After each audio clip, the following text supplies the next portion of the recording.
All right, welcome to another episode of Morelia Python Radio. We're back from Owen, you were not there. But, no. Justin and Rob, who are with us, were. They were. Yeah. I guess in a nutshell, it was. I think it was. Do you feel like? I don't know. I feel like it's like physically the most exhausting trip, but at the same time, a really good trip.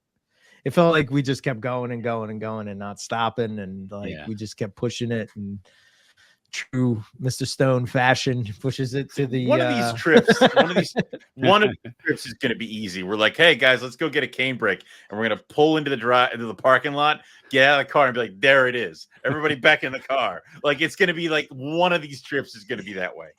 Don't know which. Yeah, I made a post, and it was sort of like, it's the thing that people always say where you just show up to Australia and there's going to be reptiles running all over the place, which is not the case at all. Rob does all this research and puts us in the spots, and it's just luck that's on our side.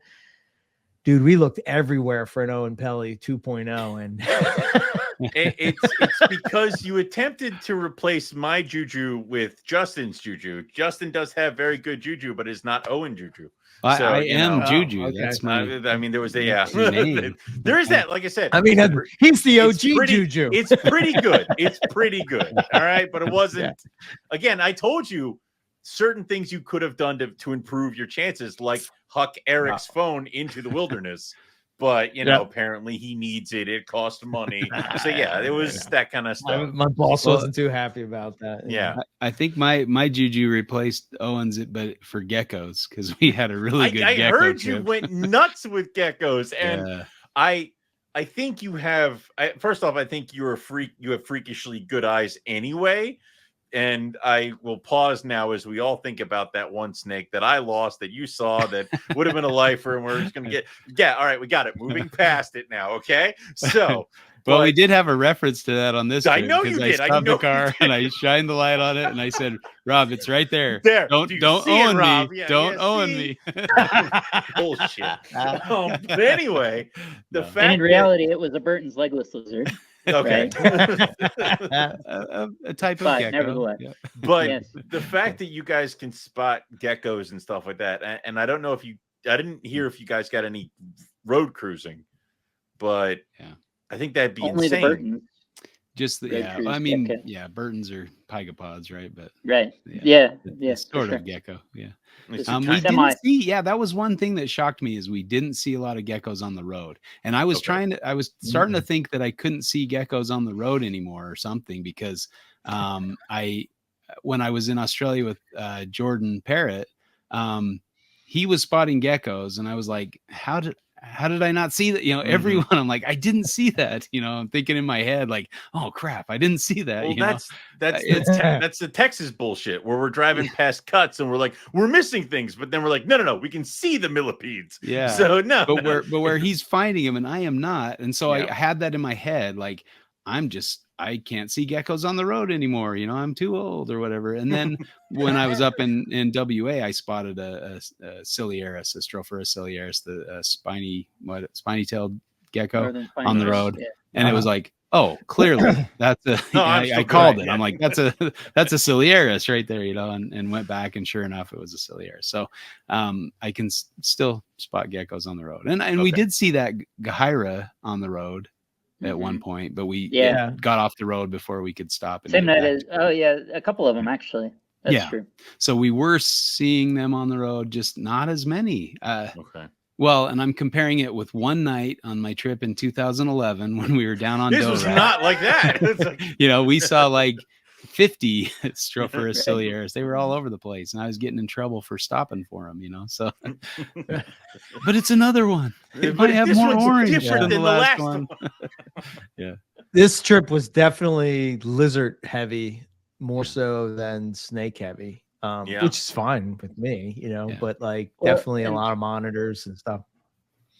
Partially by design, right? Well, and so just to circle back on that initial point, I agree with you that in terms of our Australia trips, certainly the most physically demanding that we've done in terms of Australia. I don't know that it's, if we, compare it to some U.S. trips, I think it was probably, well, I mean, that Grand Canyon venture you guys combined nearly with sort died of at the everything Grand else we were Canyon, doing. Yeah, I mean, it definitely wasn't. There was no singular moment or sort of peak production that would copy that. But yeah, certainly for Australia, we definitely pushed it pretty hard, which is good. Yeah. Nice. Yeah. I felt And a lot like, of the, although, yeah, go ahead. I lost my own train of thought. I was going to say that a lot of our targets were lizard related, so there's probably some interrelationship there, as well as saying a lot of our time was spent in areas that are low density, but basically anything that you find will be awesome for the most part. Kakadu, I would say the entire place is sort of gives that vibe and impression, is that everything is cool, but there's not super high densities, which to me probably speaks to some of the lack of records for some of the endemics and some of the things, whether endemic or just principally found in those areas, is that the densities are super low. And it seems like we were talking through it relative to our last time. And for the most part, absent sort of things seen on the road, I don't think we had really more than one snake a night when we were there previously. It would be like we would spend all night and see one thing, and they wound up being, fantastic. But it's not as though it's not Fog Dam, right, in terms of density. Mm-hmm. And even Fog Dam wasn't Fog Dam density, It's like, it hasn't been for us any of the time that we've. I did hear. So after when I went back to Darwin, I was out with Gavin. We went out herping looking for carpet pythons, and hooked up with the Dale Egan. I think Eric knows him a bit, and he shared some Darwin carpets with you, pictures and stuff. Really great guy, really nice. I invited him down to Central Australia for the birthday trip, so we'll see if he can make it. But he was saying that no, it wasn't him. We were talking about I think I was talking to Chris Jolly, who works down at Fog Dam, is doing research down there. No, it was Gavin and Dale. They were talking about the fact that I think I was there. I'm not 100% anymore. I'm still recovering there. All I know is that I can still see geckos on the goddamn road. Gavin and Dale were saying that the water pythons at Fog Dam are so used to cane toads that they don't, they ignore them.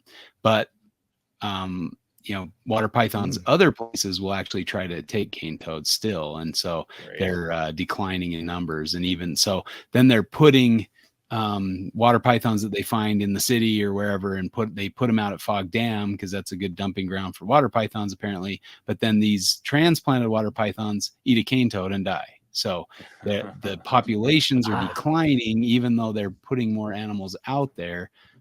So kind of a weird conundrum, dumb catch-22 thing going on here.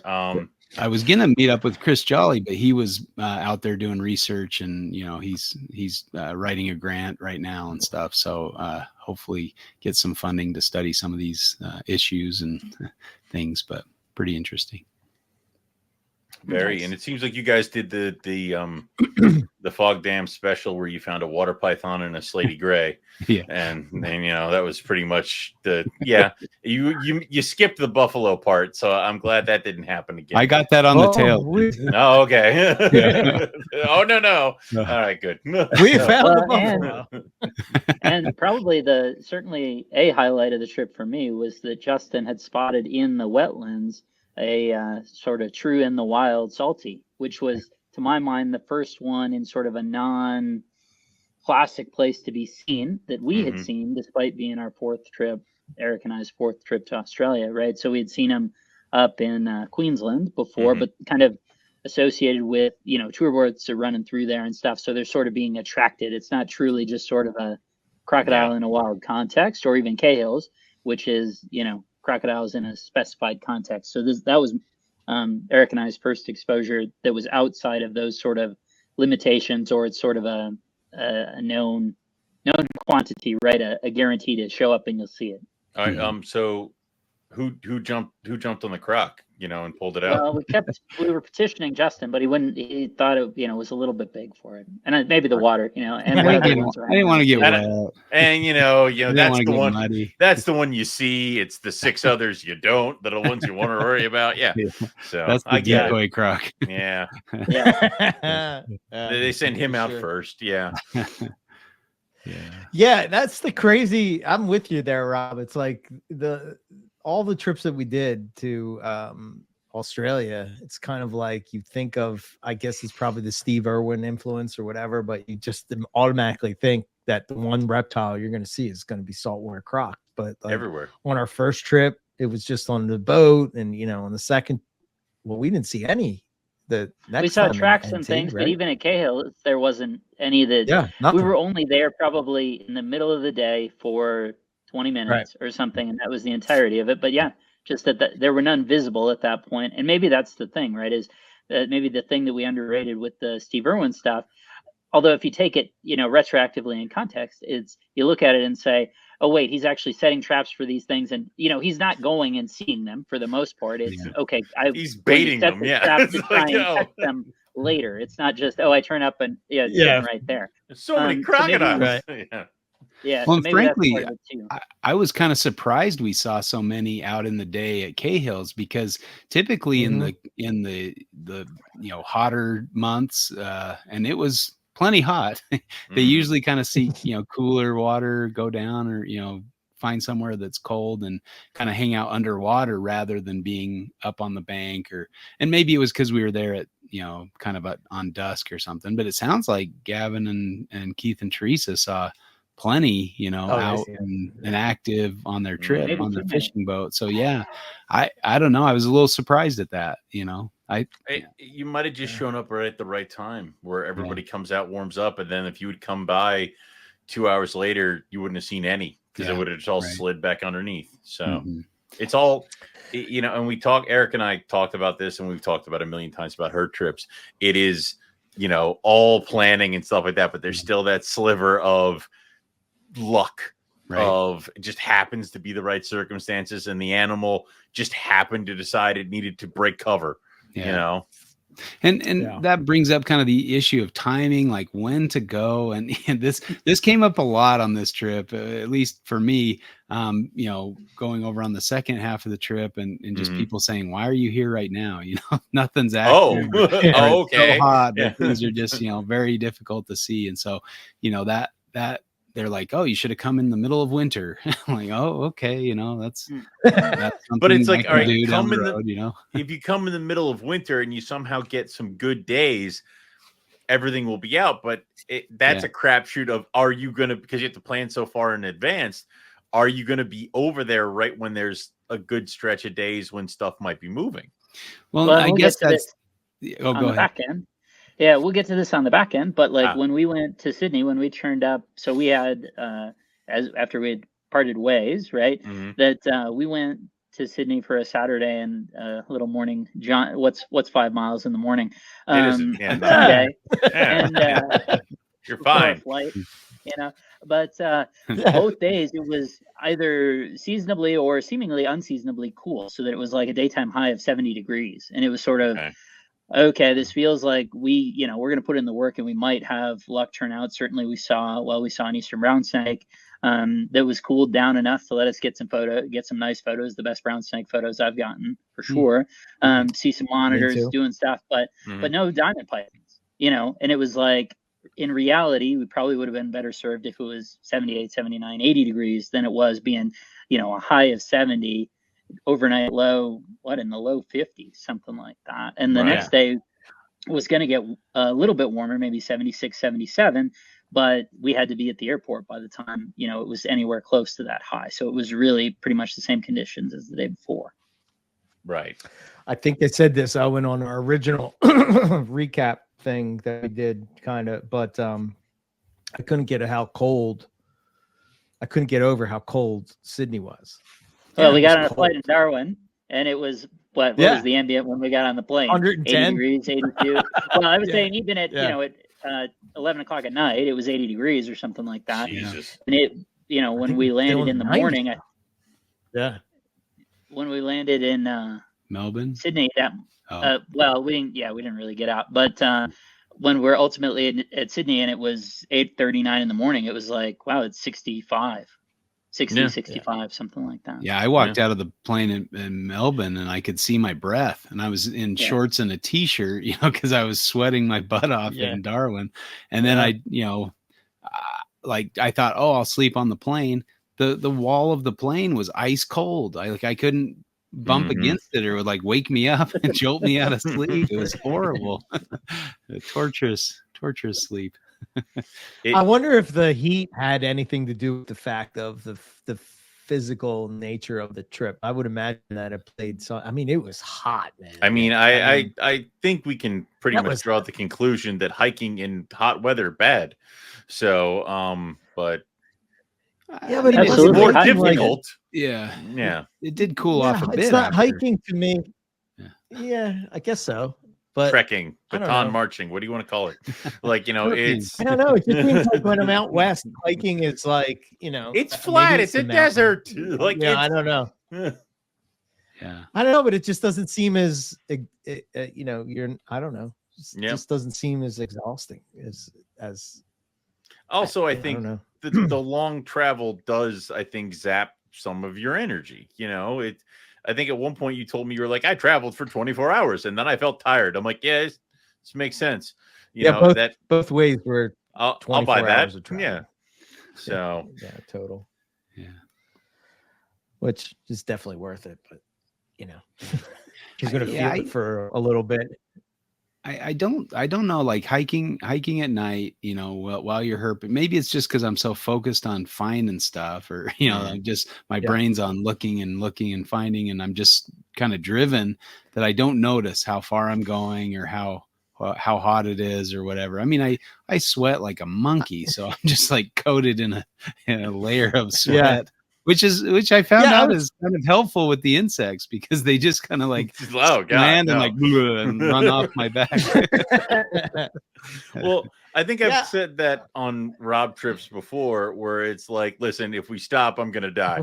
Like if we stop for dinner or stop for lunch, my knees may not unbend, so it's I'm gonna stand. Like I was just trying to figure out like why this time was just, it felt like we worked much harder than we ever have in the past. I don't know why, but anyway, it was worth it. We found a lot of cool shit. But I mean, we did have downtime. We took naps during the heat of the day, in an air conditioned room, which was very nice. And that is nice.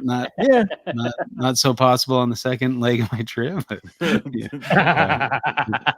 roughing it, inflicted, of course. But self-inflicted. I did total up my miles, at least according to my phone, from the first week while we were herping together, and I walked 70 miles in that week. So, about 10 miles a day. Yeah. Or only 8 days. So 12 miles a day. Yeah. Wow. Jesus. Yeah, no, for sure. I mean, to me, it's the difference is the relative humidity, right? So especially in the Northern Territory, that we don't have in Utah or Colorado, and you guys don't have this time of year. You'll have closer to it in the summer, but I mean, and we're talking, as Justin rightly points out, right at the very hottest point of the time, in that early to mid afternoon, we were siestaing it, which was good. That was definitely a prudent approach. But we were talking, at some of the sort of escarpment spots. So if Jabiru, the sort of local understanding is that those escarpment spots are about 5 degrees F warmer than Jabiru. And throughout the time we were in that area, the daily highs in Jabiru were 105 to 110. So and that's a shade temp. So I mean, if you're talking 80 to 90% relative humidity and it's 110 degrees, that's hot and humid. I mean, it just is. You're going to feel and even at night, it cools down, but if it's 80% and 80% relative humidity, for me, that's, my body isn't totally acclimatized to that. Just being in Colorado, can't even imagine 80% humidity. Yeah.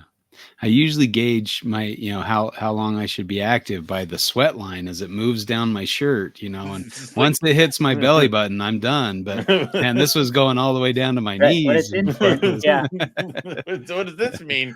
Not good. It's not off good. The scale. I wonder, off the scale. I wonder too if the idea that we're so far from home and we have to this is it. It's not like if you're herping in your backyard, you can go back next weekend. It's like you sort of make that push to push yourself. Yeah. Well, we've talked that where it's like if you feel sick and stuff like that, you don't want to be the guy that is like, I can't. You don't ever want to be the person that's like, guys, I think we should go back because it's like part of you's like, I'm going to keep going until I fall down. Left home or left at the car or whatever. There was no. Yeah, that didn't happen at all. Yeah.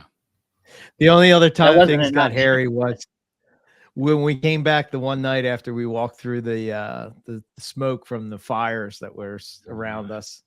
I had to do my portable inhaler. I'm like, don't pay attention to me. Look away. look away. I have the Darth Vader over there, panning. It's like, okay. Yep. Yeah. But yeah, I was like, give me a hit of that stuff. It's great. That's good stuff. Does that make you feel better? That Lucky's got over there. Yeah.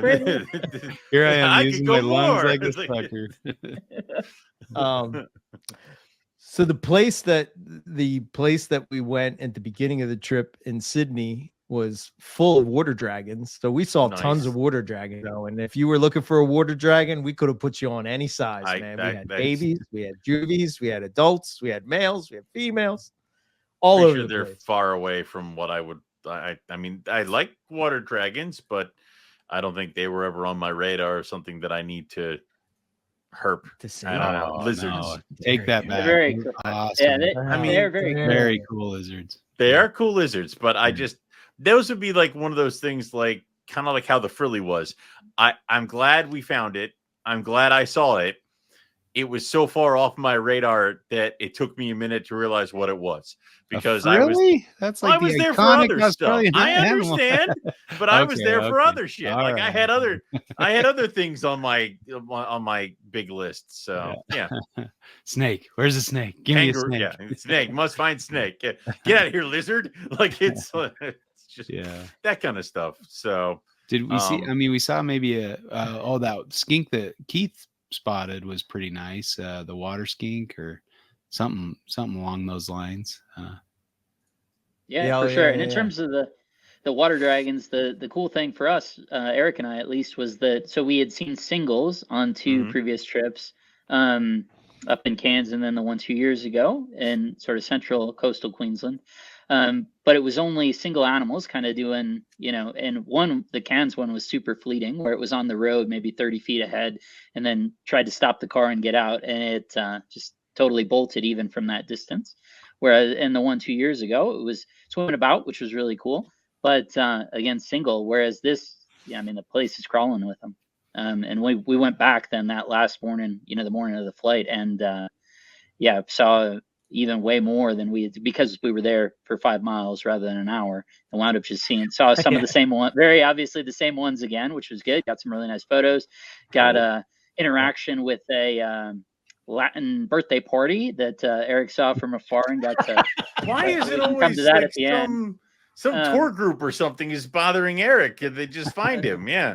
No, he took the prudent decision not to bother photographing that water dragon. I did not, and made myself the center of attention. Again, we can come back to that, but it was wild. And then we saw true hatchlings, which was awesome. That is cool. Yeah. Was that on the way back? Along with I didn't see any on the cool. It was also, what did we see? 3 Lacey's? When we were there in the morning. Oh, nice. Rob pretty much almost rode an adult. Two different ones. Yeah, one, it was pretty wild where we were doing the, I think maybe the second and I think the first one we had seen, it was awesome. It did sort of the classic croc slide down the hill, like very slowly, just using its momentum. It didn't put any effort into it, and just glided down this bed of leaf litter down the hill. And then we were able to get photos kind of the face. Eric found a small one in a tree, and then we had reached the point where it was like, oh right, we're supposed to leave, and this isn't a we have to go. This is out and back, not or we can turn it into a loop, but it's not intended to be one. Oh, nice. Yeah, that was the one on the tree. That's cool. And so yeah, it was kind of like, oh, we really got to get a move on if we're not gonna have trouble returning. One more lace and then we have to go. Yeah. Well, no, it was we just got to bust forward to be able to turn around, basically, or to get onto the alternative path. I assumed there would be a crossing much sooner than there was. Mm-hmm. That didn't prove to be the case, and then it was kind of like, oh, I told Eric, like, we have to move, and then he just starts hollering, and I was like, I don't mean that in a bad, we have 90 minutes. It's taken us, you said move, let's go. Run, I got it. Yes. Yeah, I was like, well, we've spent 2.5 hours getting to this point, and we have like an hour and a half to get back, so, and we have to go further to get to the point where we can go back. But yeah, this one, I definitely surprised it, and was on top of it before it, it didn't even move at all until I was 6 inches from it. Is that the one Eric rode? I want to hear that story. Yeah. He rode it to the airport. Well, no, the one Rob rode. Yeah. That's a cool animal. That was pretty cool. That's huge. It's awesome. Yeah. Big lacies are impressive animals. Yeah. Absolutely.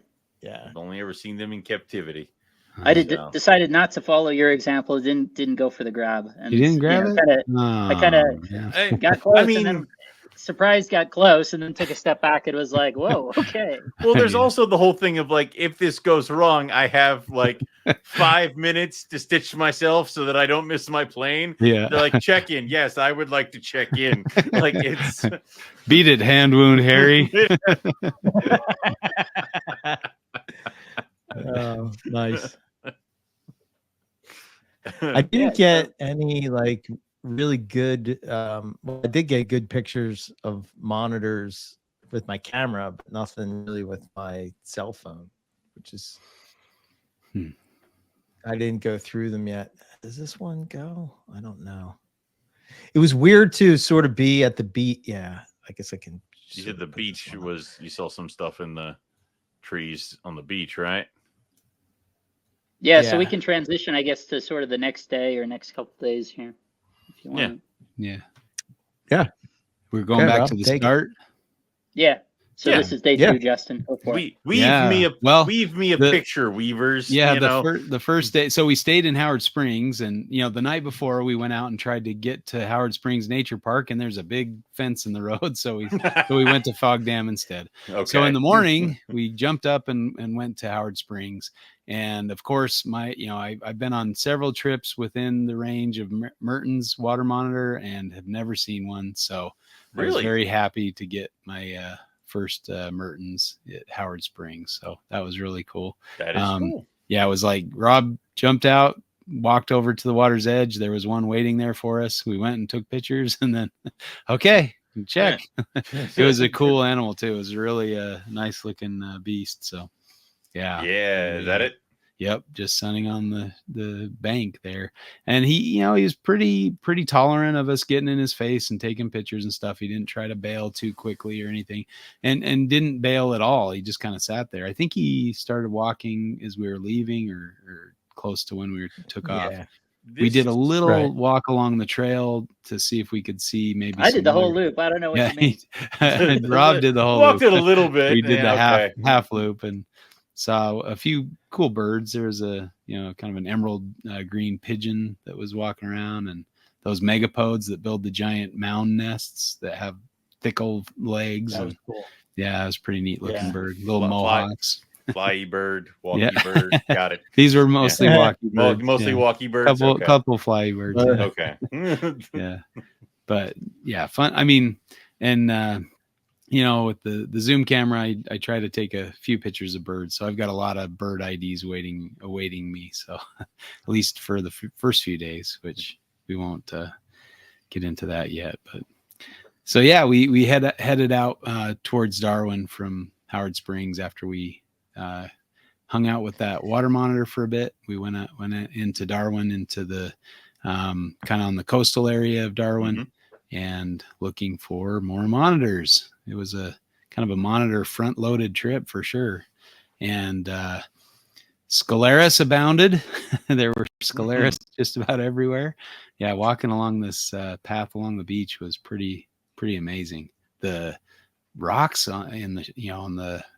as the tide went out, the rocks were incredible. They were like these white rocks with red striping through them and stuff. Really cool looking. Wow. And then all these pine. One of the first pine trees, we walked down this little path, and there was a Scalaris making his way down the tree. So kind of a cool spot to see stuff. But yeah, here's some of the rocks, just really bizarre looking. Here's some of the people. Yeah. Who's that cool guy? Who's that guy? Yeah. He's only sweated till his nipple at the top, so he's still good. He's still a cool guy. Still cool. Give him another 20 minutes. He might not be so cool. But it's just yeah. But I think we kind of, we learned as we went, and walking along, on the rocks at low tide was probably not the most effective method of searching, but it was still cool to kind of walk through those rocks. Looking at all these rocks that used to be underwater. Where are the animals? Well, okay. Cool. Yeah, and I think across the two, so we wound up going to that same area on consecutive mornings. And I think between those two, right, we probably saw 8 or 9 Scalaris. Yeah. Wow. And I went back a third time and doubled that again. So it was, they were all over the place that when I was there on the ground and, in the trees and stuff. So pretty cool. The part that's the tatas. Tata. Yeah. Tata. What's the other name for him? The northern water dragon or something like that. That sounds more official than tatas. Yeah. I think the true name is the other one, and then they're Every time I heard Tata, I had to giggle like a schoolgirl.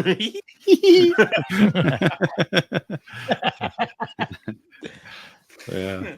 My daughters didn't appreciate that joke. I'm like, hey, girls, you want to see some pictures of some tatas? They're like, Dad, knock it off. What are you talking about? Stop it. Did you feel them roll their eyes at you? Because, I think you should have felt them roll their eyes at you. Yeah. It was seismic. The eye roll was seismic. Good dad jokes. Yeah, so Rob, what's your Rob, the other monitor we were looking for, Rob sort of spied in a crack of a tree. They have that was the part to me that was really cool. Is that so we were principally looking for Mitchell's water monitors, Mitchell Eye, and so we'd seen probably at that point 3 or 4 Scalaris, but perpetually everyone you're looking at saying, oh, is that Scalaris? This became sort of a poignant issue. But I think it must have been, it was on the way out, right? I had looked in this hollow that looked very, monitor official, and just sticking its head out, maybe just the length of its head, maybe 2 inches, 2.5 inches, something like that. I saw it, and then it retreated within 2 or 3 seconds. But my visual impression was that it didn't have the same facial pattern and more importantly, chin, underside speckling, coloration, those sorts of things.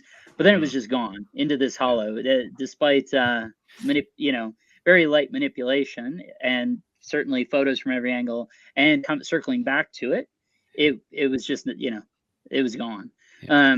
So it was one of those, well, maybe there's hope for it tomorrow, but literally it seemed likely to be gone for the day. And I guess the thing that we did notice with the Mitchell Eye, absent maybe of some that you saw on your third trip there, with this, is they're so wary compared to the Scalaris. The answer would be, did you barely see it, or was it super responsive to anything you did, even with distance?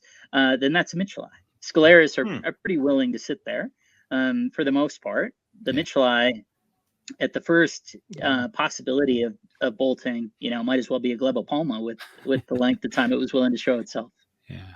And I found too, after staring at numerous photos of both species, the kind of distinguishing difference between the two is that Scalaris appeared to be a light colored ground color with dark reticulations, and the Mitchellii was other way around.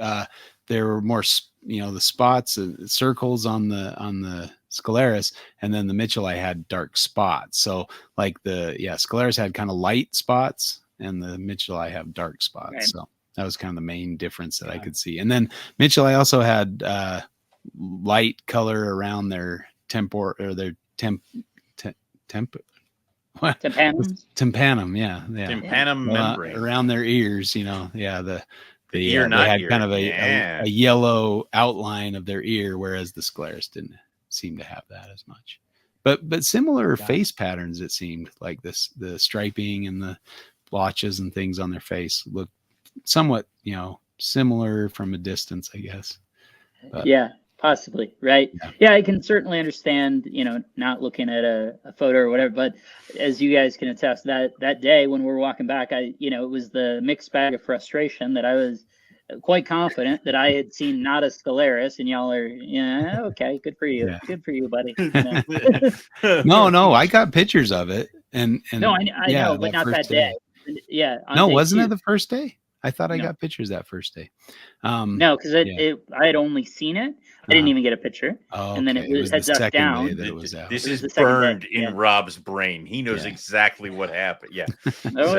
Oh yeah. We got photos the second day. Yeah. Okay. And it absolutely was a Mitchellii. Yeah. And then Justin spotted 2 more that morning. So we were definitely all good there. Yeah. But and these were a little less shy. They were out basking on the rocks and out in their full glory. So obviously shyness versus are they warmed up enough to run? Like it's one of those like this was around 10. I mean, it was plenty warm. And they did run once they realized we were putting really coming close. Yeah. What are these large human? Maybe they'll go. Nope. All right. Yeah. We tried to get closer to get, and then they're like, oh, nope. Yeah. That's what I like about these trips. Cause then it's like, in some cases, the people who show up with the telephoto lens, where it's like I can see the dewdrops on the lizard from a mile out. Like then we can get the photo, and then let's see if we can get close and touch it. Like it's kind of like that. That was the idea. Like get pictures first, then approach closer. Yeah. See if you can get better pictures or close enough to give them a little pet. Or something. Yeah. But I don't really think any of us were trying to get hands on any of these. It was just like, because we're in a very public spot. And and I don't know. I don't know if you guys heard, but Corey Martin, she went on that tour around the same time we were over there, and they got pulled over in Iron Range because somebody had said they saw them pick up a lizard, and so they suspected them of poaching, which they were not doing. Nobody was collecting anything, but they had picked up a lizard and somebody had spotted them doing that. They called the cops. The cops came. They confiscated phones and memory cards from cameras. She still doesn't have her pictures back from the trip. She said, luckily they didn't take her phone, but they confiscated a bunch of phones and a bunch of memory cards. Could you imagine that? And like, they had no warrant or anything. They're just like, give us your phone or you're in big trouble kind of thing. Like, wow. Doesn't that seem bizarre? Just because somebody told them they saw them pick up a lizard. So like classic Australia, really. But right? That's crazy. Yeah. It's not surprising, but it's crazy. All right. So I pick up a lizard to help it across the road. That's good enough for Owen? Yeah, absolutely. You should have run You're it a over. collector. That you can do. How dare you kill it? All right. There's no scrutiny if you just kill it. You smashed it with your car. Good work. Good job. Kill the wretched things, and they're lizards too. Wait, what? Oh my goodness. Man. Okay. Yeah. Well, that's terrible. Wow. Park Ranger Dan says accelerate towards it. Wait, what? It's like, It was great to herp with Gavin too. We failed to mention that he was along for that lizard seeking tour then, and day 1, day 2 he notably took Keith and Teresa, and that turned into his own story. But we had the opportunity to sit and chat with Gavin and ask him questions and things like that, so it was nice. And Gavin's nicely fun to talk to, and Yeah, and it's one of those, like, when we were herping with him, like, I think we had maybe been with him for maybe an hour, 2 hours when we had dinner, and then we went to the botanical gardens, and he and I are walking, and he's just talking to me like he's known me my entire life and stuff like that. So he's very open when it comes to that stuff too, which is cool. Yeah. So, but it was nice. It set up kind of an open communication. For the second half of my trip, I was messaging him back and forth as I went, like, "Hey, I'm in this area, you know, any advice," or, you know, that kind of thing. So cool. Yeah, it was really helpful. Yeah. Very cool. What was it? You didn't ask any questions? The questions that you needed? You didn't ask enough questions. You didn't ask enough questions. Yeah. Oh, and the best slackers.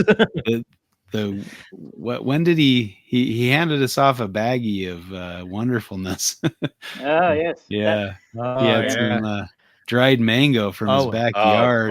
It was so wonderful. So, I mean, oh my god! Normally, a baggie full of wonderfulness means separate things. Not in Utah, Owen. Not in Utah. Listen, Rob's from Colorado. Okay, like, he knows. That only happens in Philly, Owen. I mean, come on. So I'm like, wait a minute. What? What were you guys doing out in the outback? So one of the I don't know why you didn't find anything. One of the things that we did a little bit different was that we went to the supermarket.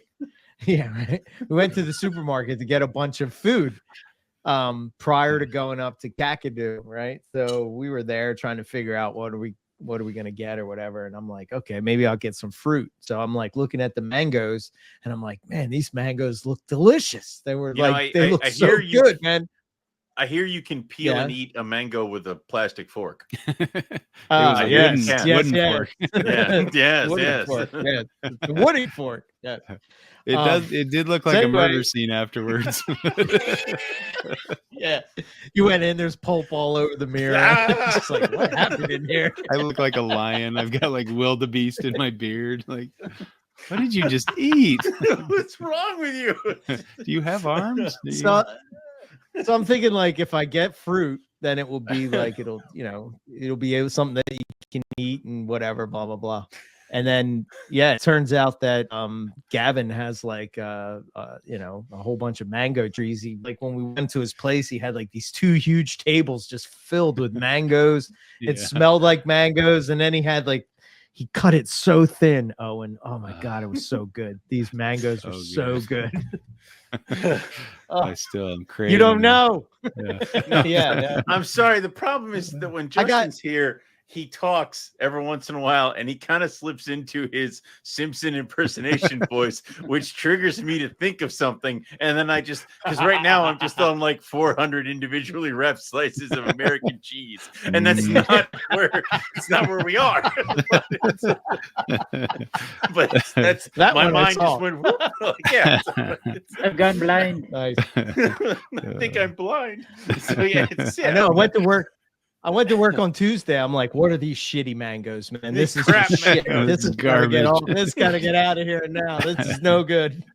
Yeah. All brown and pink looking mangoes. Anyway. So where did we go next? We went to the school. Yeah, we went to Dorat. Oh yeah. No, was that day? Yeah, it was. Yeah. Huh? Yeah, we went to the school. In that same area. Yeah. Gavin pointed out several fields in the trees, and we had a little fun with those and took some nice photos. Luckily, it was a weekend because school was not in session. So we would have looked very odd. Wandering around the school grounds. Yeah, it's hilarious. It was just right at the school. Yeah. I like it. That one was posted low on a tree, so I was able to snag that one pretty quick. Yeah, such cool lizard. We did go back so that was Sunday. We did go back on Monday, and both Eric and I were like, Justin, I don't think this is a great idea. I guarantee you some resource officer is going to be like, what you doing? Yeah. And we did spot one up in the tree, and I jumped out of the car to go take a picture of it, and then I couldn't see it immediately. So I'm like, yeah, you're right. Let's get out of here. Let's go. No, I'm just out here at the school with a camera. Like, no. Here we go. It's not about children. It's about lizards. Let's just Why go. don't you believe me? The sweet, I was taking sweet photos children. of reptiles. Reptiles, that's worse. It's like, ah, crap. Somehow that's worse.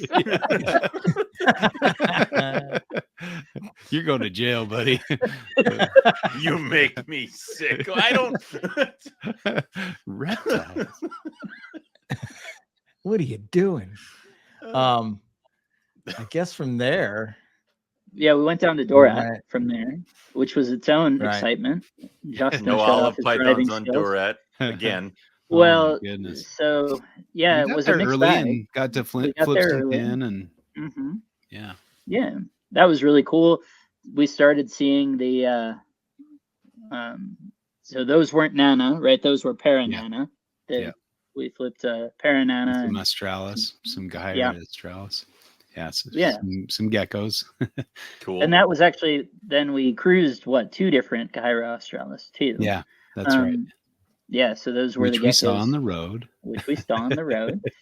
I seen them on the road. Yes, yes. Oh, and then there was a snake in the road, and I said, "Oh, Yeah. look, a snake!" And I'm thinking children's python, was the right size, and all right, right size, right got my color. first children's python, and that's not dead. And Rob Yeah. and Keith jump out, So and I Rob runs hopped over to out it. and did sort of what I always do, which is to get into assume the stance, maybe 3 feet over it, and then process through what it is that I'm looking at. And it was like How venomous was it? it varied. Okay.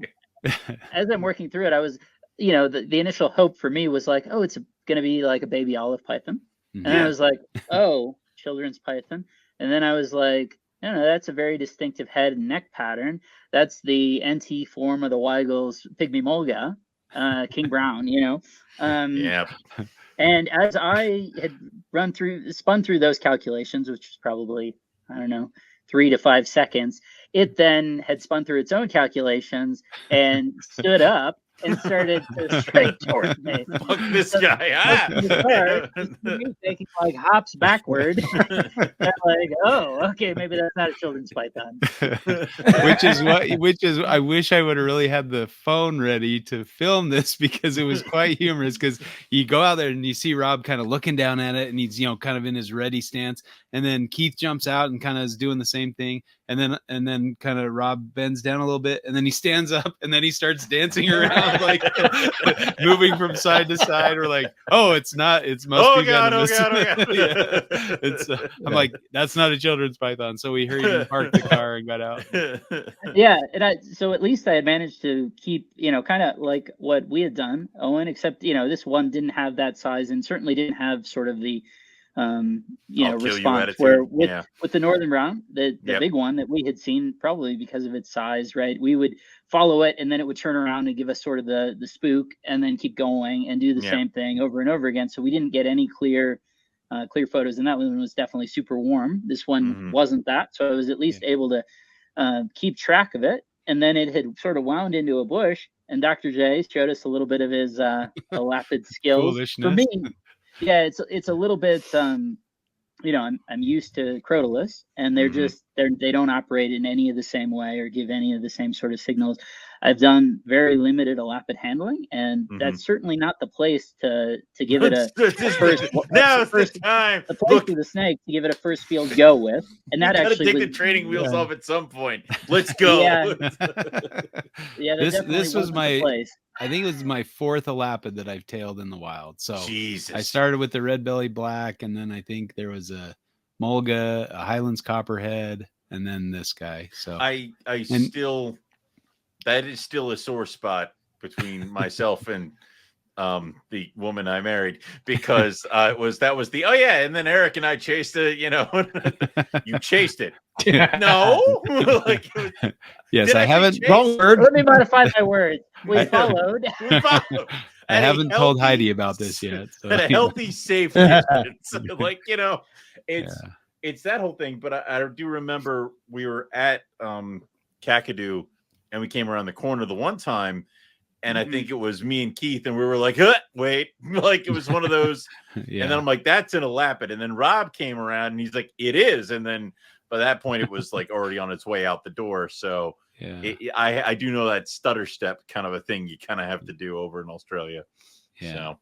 But it was a really cool little Elapid with those kind of reddish stripes on its neck. I got a couple of photos of it while I had, the tail in one hand and the phone in the other, trying to get a shot of his head, Again, that bush was instrumental to that too, in sort of making that a, absolutely safe situation without sort of the experience of the true tail. You see the Aussies grabbing them and, they're swinging them around and all this stuff. And it's like, well, I'm absolutely not doing that. With the context, I don't know why it's unhappy. Just, it's with the context of the bush, that was actually pretty safe. That didn't seem bad. Yeah. Was this the same place when we were walking around? It was the same night when we were walking around and the herd of buffalo just went running. Oh yeah, I forgot to mention that. Jesus. Yeah, I heard this noise and I look over and see this wallaby, like, just hauling butt through the forest there, and then I look behind the wallaby and there's this cloud of dust and then in front of that cloud of dust was a herd of water buffalo just hightailing it out of there, luckily away from us, not towards us, which was good, because oh my goodness, they're just powerful, like giant. We saw later on one road cruising one night. It's crazy. Yeah, I was telling Owen, apparently some of the Australians get upset that you can't venture out after dark because the cows will get you. Yeah. That was our Airbnb host. Like, do not drive in Kakadu after dark, no matter what. You will hit a cow, guaranteed. Like, okay. That's all we're going to be doing. But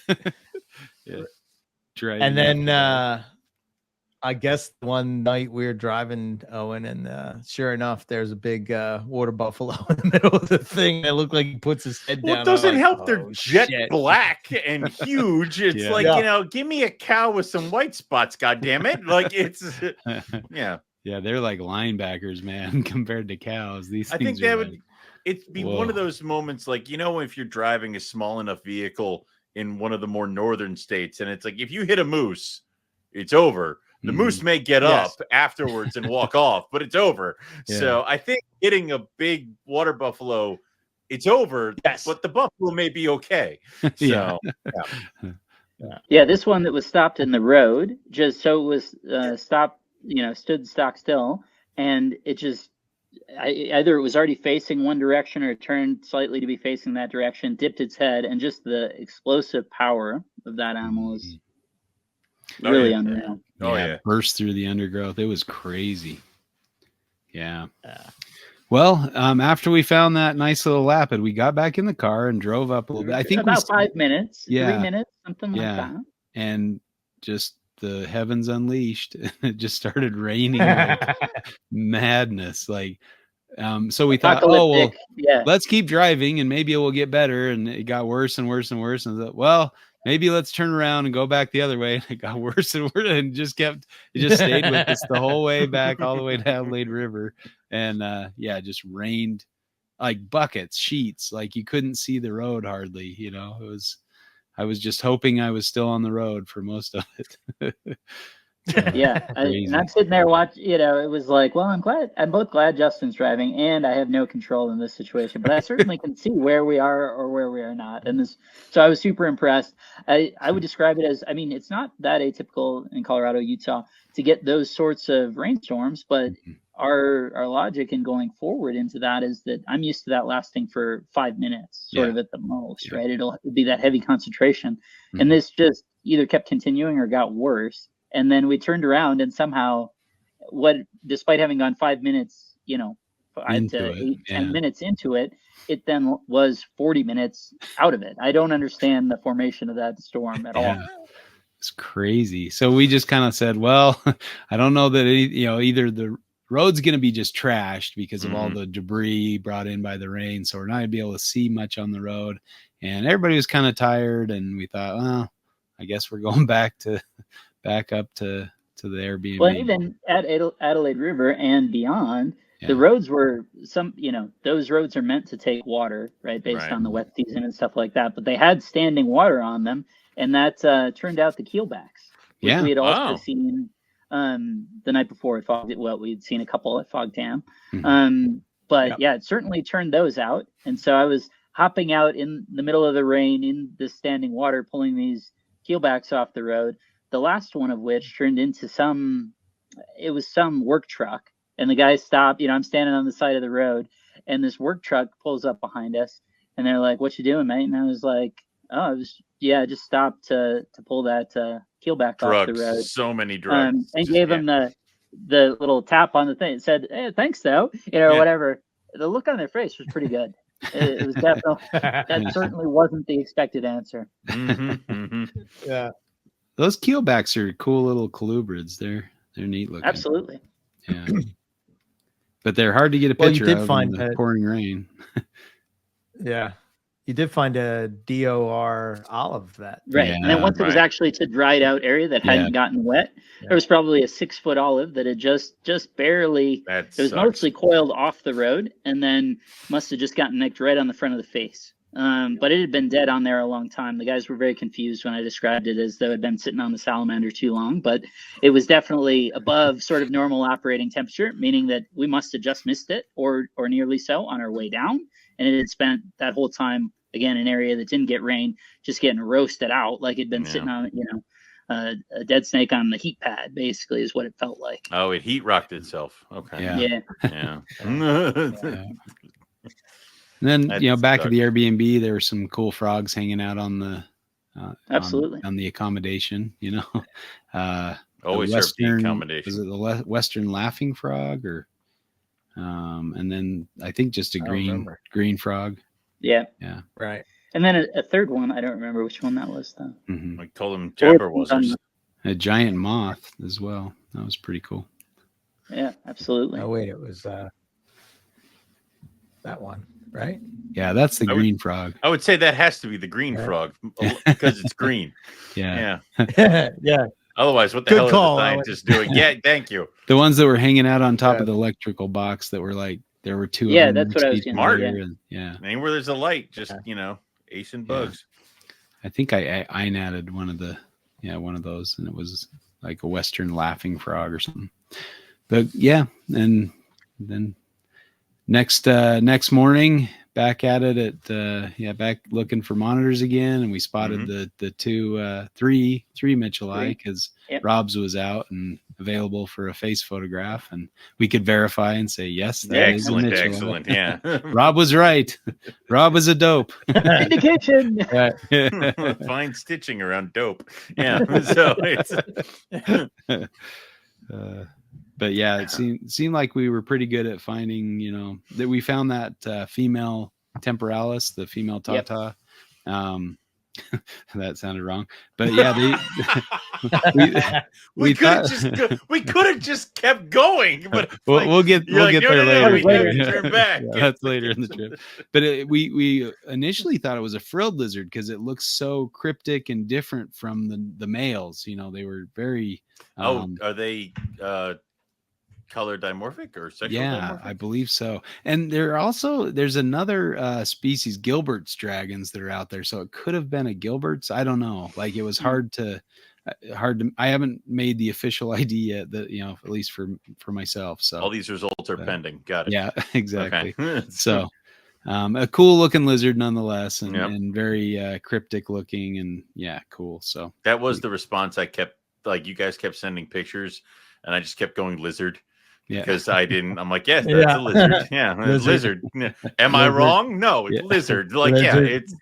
And once we had our fill of monitors in Darwin, we headed out to Kakadu. Apparently, there was a miscommunication or misunderstanding of what our plan was because they were expecting us a lot earlier, and then they got a message saying we're on our way or we're in Kuinda or whatever, and it's Gavin was not pleased. He was going to wait around and take us out on the boat, but he's like, they're another hour and a half to get here at least. Okay. They loaded up. But yeah, Keith and Teresa had gone early with Gavin in the morning, like 7 a.m. He picked them up and they went straight to the river, the East Alligator or Upper East Alligator to do some fishing. Yes, and so by the time we got there, Teresa was well baked, pretty well thoroughly baked. done. Yeah, thoroughly, thoroughly Mm. braised in her own juices, and feeling very sun. Yeah, that was enough. Yeah, sun drained. it's enough. Yeah. So the plan that night was to go up to a spot that was close to Cahill's to look around on some escarpment.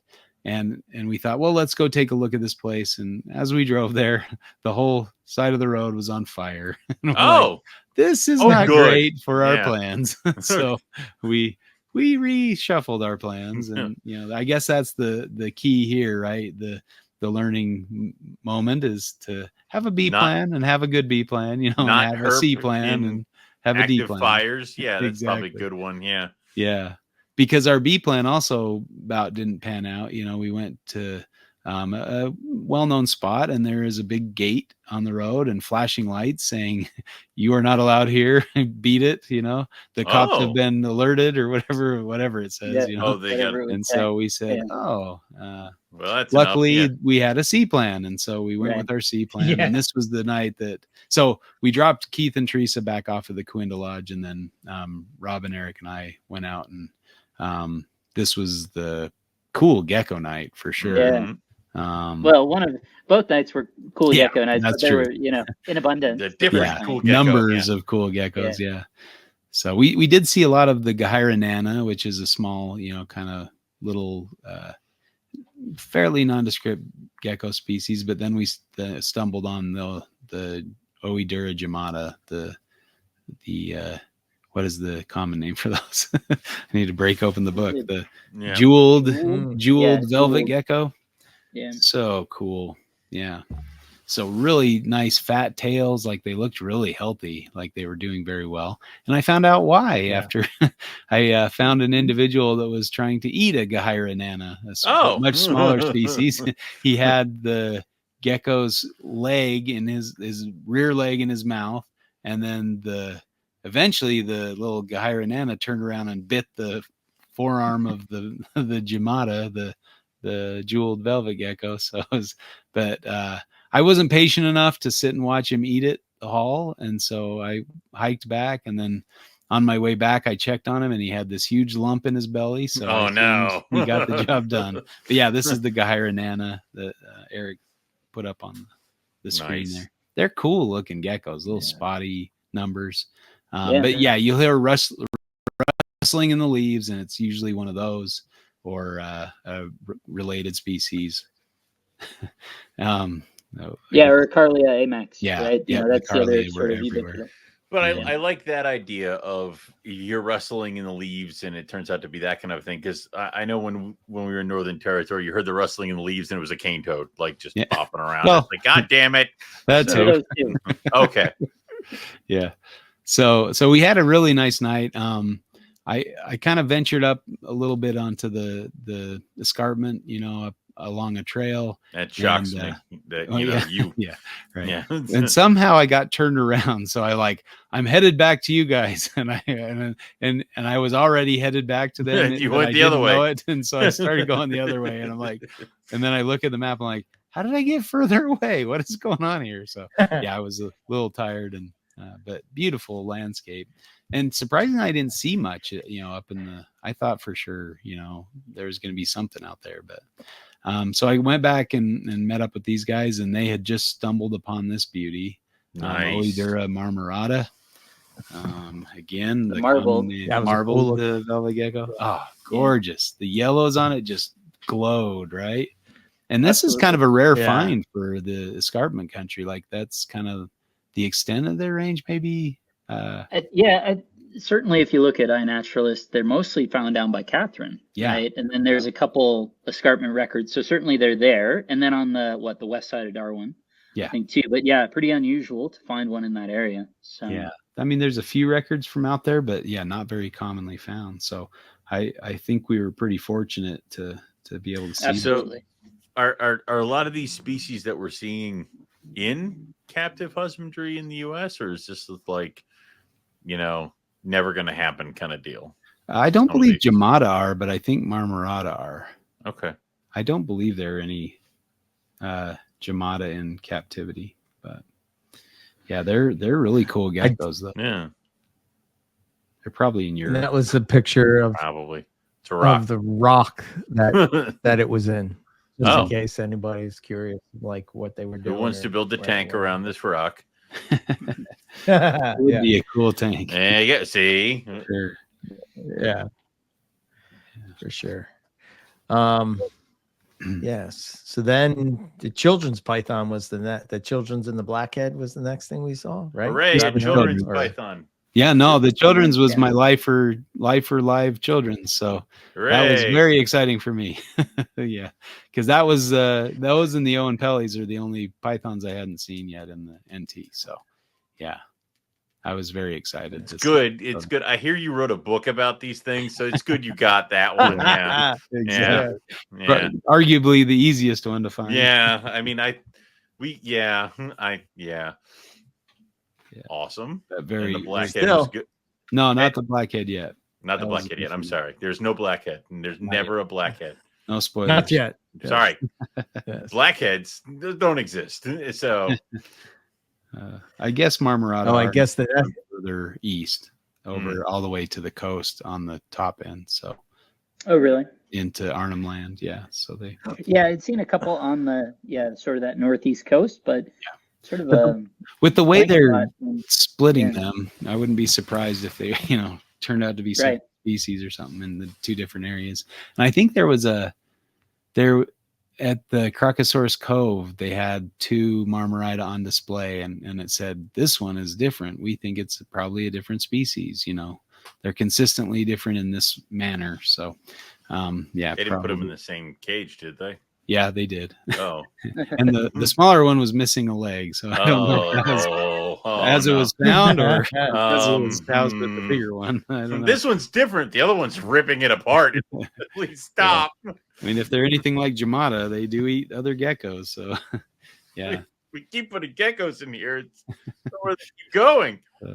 But yeah, very cool geckos. Yeah, and then seeing the children's on the drive home or back to the lodge was icing on the cake for sure. Cool. And our second python of the trip, we'd seen the water pythons are pythons too. It's in the That's name. true. That's true. Yeah. Very, very good point. Yeah. I stand corrected. Thank you. The water boa. No.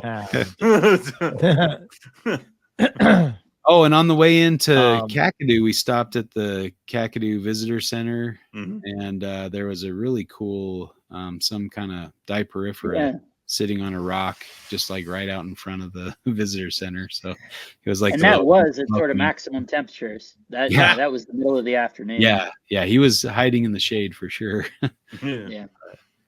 So yeah, he let us get a picture or two. Cool. He went to the other side of the rock, but yeah, cool little lizard. He was pretty bold and hanging out, in the middle of the parking lot, basically. So forgot that guy. Yeah. And some crazy crows we saw as well. It was super hot and they didn't seem to be bothered. And after we picked up, after we picked up Keith and Teresa, we met up with Gavin and picked up Keith and Teresa. That's when I think Gavin slipped us the baggie of goodies, right? Okay. That was it was at lunch. That was when the exchange happened. Yes, I got it. Yeah. Well, the exchange for Keith and Teresa anyway. Oh yeah. We did go up to Cahill's at that point and went and saw Crocs. Yeah, that was Cool. kind of the timing of that. And again, it was really cool to see him just laying out on the beach and seeing him swim towards the people fishing, standing in their ankle deep water. That was pretty wild. Yeah. And that one female just took off and bolted 300 feet. That female just went on a beeline towards him for 300 feet and eventually pulled off. But it was like, are we seriously going to see someone, in our limited window? Oh God.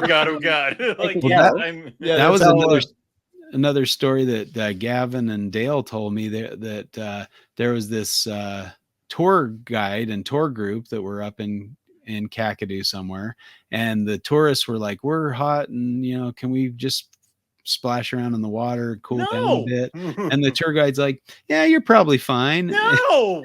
And they all went in and were splashing around, and one of the German tourists got taken by a croc. No. She was the smallest one in the group, so the croc like wove between, and she was also the closest to the bank, so the croc kind of avoided the bigger ones and grabbed the little one and took off with her. So yeah, and the tour guide, of course, didn't get in the water, but you would think, oh, my tour guide says it's fine, I'm going to believe him. Sure. Lesson: do not trust the tour guide. Trust the tour guides. Like, but yeah, but even then, like, I think Jody K. Jody K. Oh, Jody O. That's it, Jody O. But we've seen like croc slides. Jody O will lie to you all every day. No. Yeah, right. If I'm fishing, my feet are on the ground. Yeah, like, and that is true in any place. Like, that is true in Florida. That is true on the Nile. That is true in saltwater crocodile territory. Oh, for sure, like, in saltwater. Anywhere. It's anywhere. Black Cayman. Like, no. Ground. So, Owen, what do you think of this? Right, we go to this place called Maguk, and when we go there, it's like when you're walking in, there's all these signs that are like, watch out for saltwater crocs. Watch out for saltwater crocs. There's like these sort of like I don't know. They look like the matting that you put down on in the meat room floor when you're to like you want slipping. Yeah. It's got like holes in it or whatever, and then there's like just sort of like the gate you use to keep a child in a room or not from going up the steps or something. And I'm like, a baby gate. Baby gates that I watched. Baby gates that I watched my husky dismantle numerous times. Yeah. Okay. The crazy thing is you walk through all these rocks and there's water features, and then there'll be like, more rocks that, you have to get over. And the idea is that the crocs can't get all the way back into there, but at some point this floods out so that they can. Yeah. And then like everybody's just jumping in the water. Like, I'm like, I don't know if I'm trusting that. Well, it's like the people who are like, listen, we can swim here. They put the net up that keeps the great white sharks out.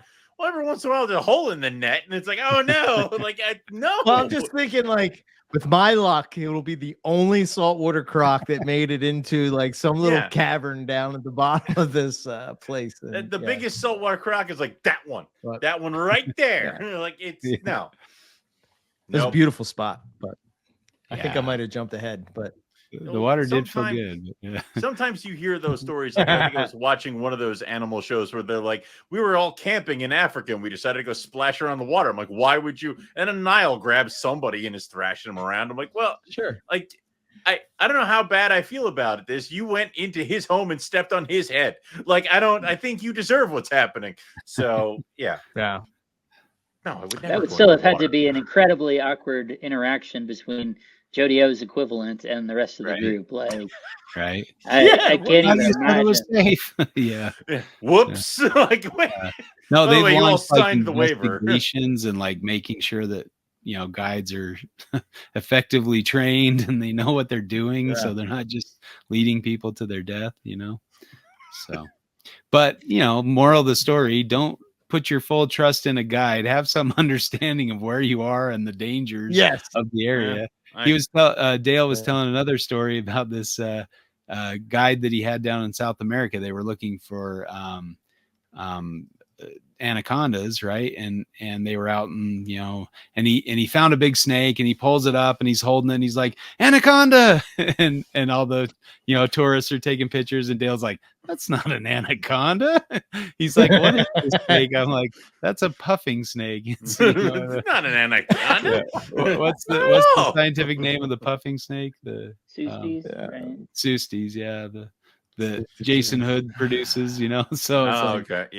That is not an anaconda for sure, and it's that's a puffing snake. And so, well, I'm glad you didn't say fertilance, because that's where I thought that story was going. But the same kind of token, he's like, hey, everybody, you can swim here. It's like a spot where the pink Amazon dolphins were, and he's like, the caimans are afraid of the pink dolphins. They killed all the dolphins. He's like, I don't know if I buy into this. So Dale's sitting in the canoe, just kind of facing the tour guide, and everybody else is swimming and splashing around and having a good time. He's like, I don't trust you. Like I know about you guides and your advice. Scare away the Smart non-existent dolphins. Scare away the black caimans. He had no dice, dude. Yeah.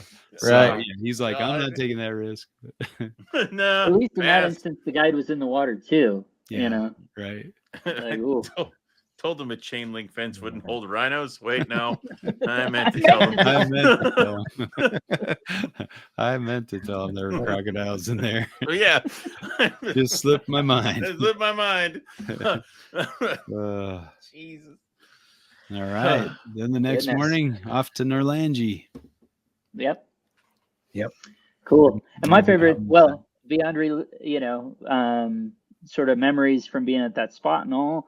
The cool part to me was within 100 feet of where we'd previously seen Kagura skinks, Kagura skinks breeding. I walked up upon the, as I say, pretty ubiquitous Carlia Amax, and I see this male. He latches onto this female and starts copulating right in front of me. And I was like, wow, this, something about this 100-foot of spot. You just see these skinks, whatever it is. They really like this place. Pretty fantastic. So that was really cool. Those Carly are super neat anyway, but what was that was a cool observation. The long-bodied skink that was kind of uniform color. What, it's something like Cryptoblepharus, something like that, which we had seen at that spot previously as well. Yeah. Okay. Those were cool, kind of coppery colored, and nice. It's fun to see all those little skinks. And we went to the Nawarlanja lookout too, so that gave Justin a real opportunity for some escarpment exploration, which was really good. I mean, that is in many ways sort of, and Owen, that's where you were having your my fever dream, with the wallaby. I did see an eastern short-eared wallaby there. I don't know which one it was because of the fever dream, but I chased it for a while, and then those guys just watched me running in circles, I think, from on high, being like, he's safe, he's there, it's okay, we're watching. It's a gentle slope, it'll be fine. There's a nice blue-winged kookaburra that kind of took up a spot on a log and let me take a number of photos of it. That was kind of cool. nice. I like kookaburras. Yeah, and then after my little walk around, I trying to find a way back, which, ended in a lot of dead ends that cliffed out or whatever. But I spotted a bunch of red-tailed black cockatoos that flew down to this little puddle for a drink. And so there were like 8 of them surrounding this little puddle. So I got pictures of them on the rocks. It's pretty cool. Yeah, that was interesting. I didn't remember those from before, but there are those they must be spring-fed pools that are in the, in the cliff face there. Yeah. And Keith had actually identified that there were tadpoles in some of them, which was wild. I mean, we were talking, we had measured the water temperature and it was the high 80s, something like, I don't think they were cane toads, and presuming they weren't, it was sort of this amazing adaptation to be able to survive, in that context. Truly wild. That was one thing, like I kept that kept striking me is I would see frogs like on the road, or I remember going out in Western Australia road cruising, and it's hot, it's just the sun has just barely gone down, and there's a big green frog just sitting on the road. And I'm like, the road temperature's got to be like I could hear it sizzle basically, and I'm like, why are there no lizards or snakes? These frogs are out and they're tougher than the reptiles. The cane toads are everywhere. The frogs, you're flipping frogs under tin that's like boiling hot. And you're like, why is there a frog under here? Amphibians are a lot tougher out there than I anticipated. But for all I know about amphibians, they should dry up immediately. I don't understand. Yeah. On the sizzler there. The one other thing I guess we had skipped that, wound up being nothing, but got my hopes excited because we were hopeful in that area to see both Glebopalma and Glauerdii, or at least, presently Glauerdii, the NT Glauerdii. And from a distance, Justin and I were walking in sort of that intermediate area, and I had seen both movement and then sort of a monitor-like head on the side of this tree. So I had insisted that we freeze. I then proceeded to leave my water bottle, trying to recreate the magic of Eric and his phone. And but I was able, the advantage, right, of a zoom lens and being able to stay in that static position. I then was able to see that, in fact, what I saw was a grasshopper that just happened to be positioned exactly on the side of a tree, and immediately below it was a Carlia. So it was getting the motion. I had the motion of the lizardy skin combined movement. with, combined with a 2-inch-long grasshopper that I thought was, I was pretty hopeful that was a glowered eye head. Yeah, we were excited for a minute, and it's like, oh, grasshopper. Dang it. Nah. Fooled again. You fooled me again, Mr. Grasshopper. Yeah. You win this round. Oh, and then driving back from the lookout, we saw an emu with like that was cool. A gaggle of chicks behind it. Yeah. That was pretty sweet. A lot less terrifying than the last giant ass bird you saw with a bunch of babies walking through Australia. Yeah. So certainly reminiscent, but still bad. But it's not a murder dinosaur. So yeah. I don't know. The one I saw, the cassowary that we followed, there were like 8 of us on the beach, like walking behind it with our phones. And one guy, he was just like had his like 8-year-old out there buck naked, like walking alongside. So I'm trying to record the cassowary and not get the child porn on the phone. It's like, come on, dude. No, I'm looking at the bird. These kids are much too old to be naked walking around. Right. They'll really take your phone that time. Yeah. All right. Yeah. I think the operative between the two was that Rob's was a male with chicks. So it'd be like, kick the baby and then, in an isolated area, not in the beach. So this didn't give the impression of encountering people all that often, right? This is sort of enclosed canopy trail in the forest, as opposed to just sort of out and about, where I'm sure their expectations higher. Yeah, cool experience to see that thing walking. And you guys seen emus in the wild? I don't think so. No. Oh, okay. No, that was the first time. Yeah. South Australia, we saw a similar site where this emu with its chicks walking along in a caravan park area, so got some good footage of that. Yeah, they're cool birds for sure. They're fun. Yeah. Then where do we go? I guess from that point we're just trying to Owen and Pell, right? Well, yeah. So then we had gone to a different spot, kind of in the more southern range. That we had considered going to on the previous trip, but a lot of these places, maybe the takeaway lesson would be Parks Australia seems to rate in terms of vehicle requirements and readiness. They might overstate some of that. They also don't necessarily update their maps and information to necessarily reflect sort of current conditions.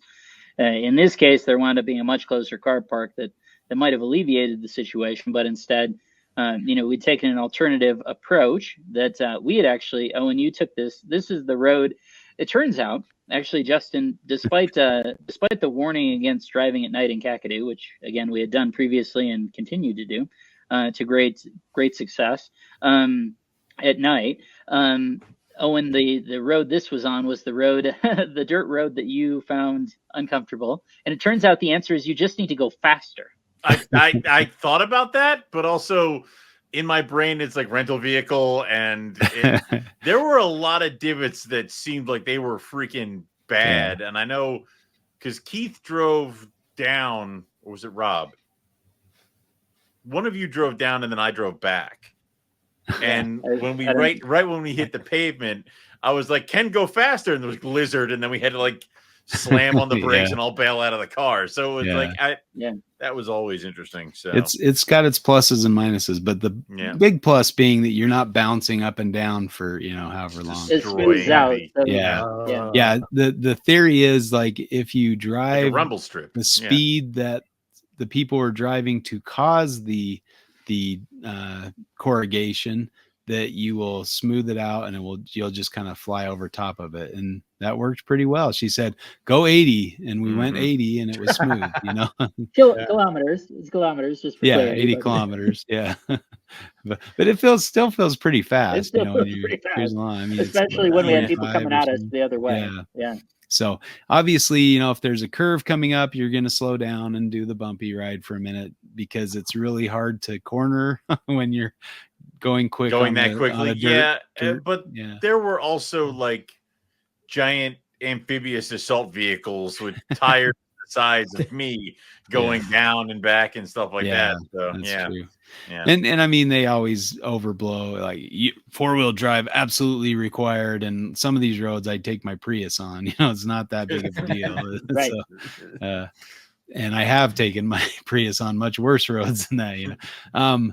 But yeah, that was a kind of an adventure story. So we're walking and we park at the parking lot. We're walking in that's suggested on the hike, you know, info.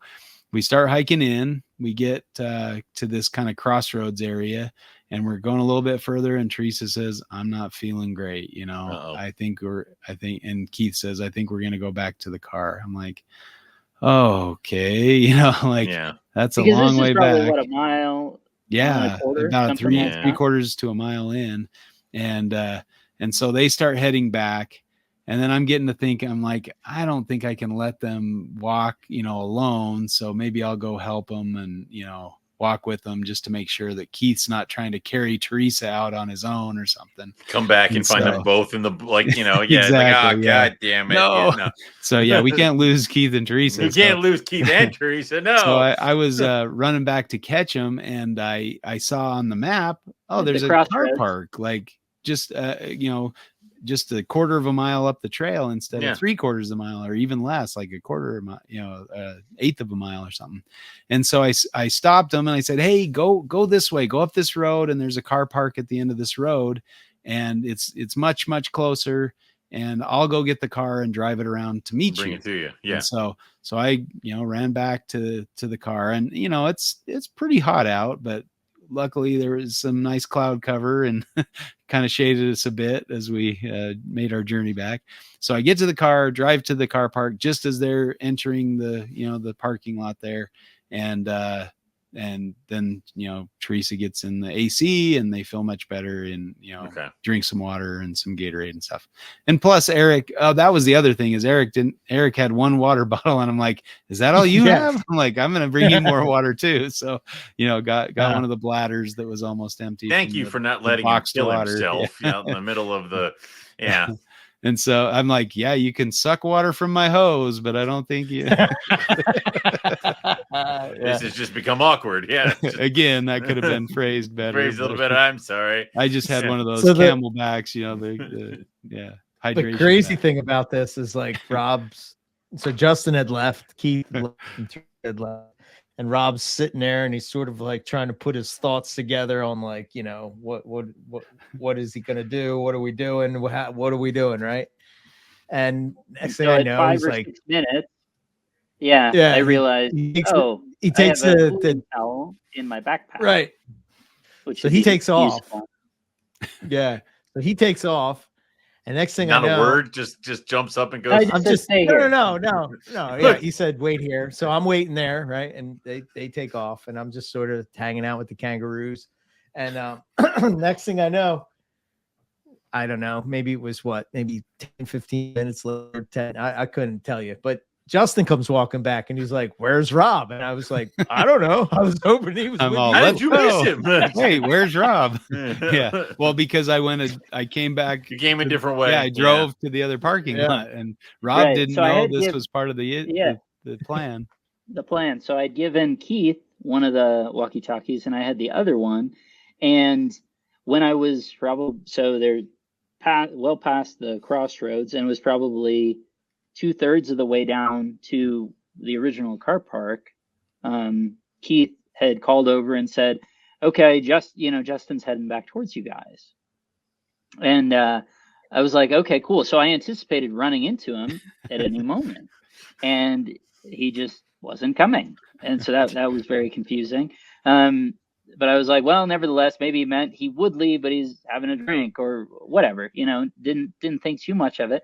I get down to the original car park, and the spot where we had parked, not to mention there were literally no cars there. And the car is gone. And the car was gone. Yeah. And so on the walkie-talkie, I'm like, Keith, where's the car?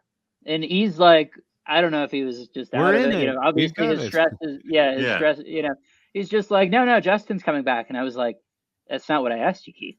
Keith, I said, where's the car? You're leaving me to die. You're leaving us to die here, aren't you, Keith? Where's the car, Keith? And he's like, I don't know what you mean. And I'm like, and the car's not here, Keith. I am where the car was, and the car is not here. You're not. The car was here. It is no longer. I am not crazy. Here. Yeah. The bird is dead. It is you. It ceased to be. Yeah, I get it. Okay. And so then finally, I think Teresa had to tell him, like, yeah, we moved the car. Tell him we moved the car. And I'm like, you moved the car. Okay. And I had similarly seen, and been confused by the weird thing at the crossroads is, so there was a sign that then said, oh, there's parking for this, but two of those that also had ostensible parking lots or closer lots or whatever, they were like scratched out on the sign. It was very strange. But yeah, ours wound up being there and whatever. I figured that out is because when the gate flipped this way, then the arrow was pointing the wrong way, so they'd scratched it out and put it going the other way, which is the way it was. So okay, well, there you go. I'm glad for the clarity around that. That makes a little bit more sense. So Keith went and picked up Rob and then brought him back to the closer car park. And so then when I got out there, I saw Rob. Meanwhile, Eric is just sitting on the trail where Rob told him to wait because he's going to wait. I'm just cooking. I'm like, damn, there's no cover. There's not. Meanwhile, a Yowie walking 3 thylazine has crossed Eric. I was hoping. Ain't nobody gonna fucking believe me. Right. Like, will I be able to take a picture quick enough? I don't know. So needless to say, we make our way to the destination and we are all pretty much exhausted. So when we get there, we're just kind of laying down on the rocks. We got there, in daylight. Decent timing.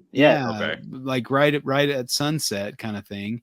And unfortunately at this first little water hole, there was a whole just herd of pigs rooting around and making lots of noise. And so I got there and I just started yelling at the pigs and scaring them off. And Rob's like, who are you yelling at? What are you doing? Why are you yelling? Wow, okay, you dirty pig. Throwing rocks in the bushes and stuff. Like, what are you doing? Okay, cool. Yeah. Justin is clearly under attack over here. This is our Owen Pelly spot. Get out of here. You get out of here. We're going to find the Owen Pelly. Yeah, that's what it seemed like for sure. Yeah. So we got there. I was looking forward to like dipping my head or my feet or something in the water, and then I'm like, I'm not gonna put my. That's where the crocodiles are. No, not in this place. But there weren't any crocs here.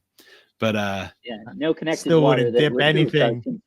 That's true. Still probably keep your distance because you never know. But anyway, so we kind of hiked around the area. The waterfall area was very beautiful, really a nice spot. So, but we had limited energy at this point, and so we saved it for after dark, and then we kind of made our way looking up every tree and down all the cracks of the boulders and things. And Rob spotted go ahead. Two different the giant cave geckos. Two of those. That was really cool. We'd seen them on the last trip, but I don't think you had, right? No. So that was cool, that was a lifer cool for to be me. able to see those. Yeah, I was very happy. Again, another cool gecko, and and I saw several others on the second part of the trip. So really cool animals. So we were just about spent, and we'd kind of made our way down and back again, and we were kind of towards the place where we got turned around. Where that was part of it on our end, is sort of thought we were out, heading in this direction, what you described, and then it's we're back.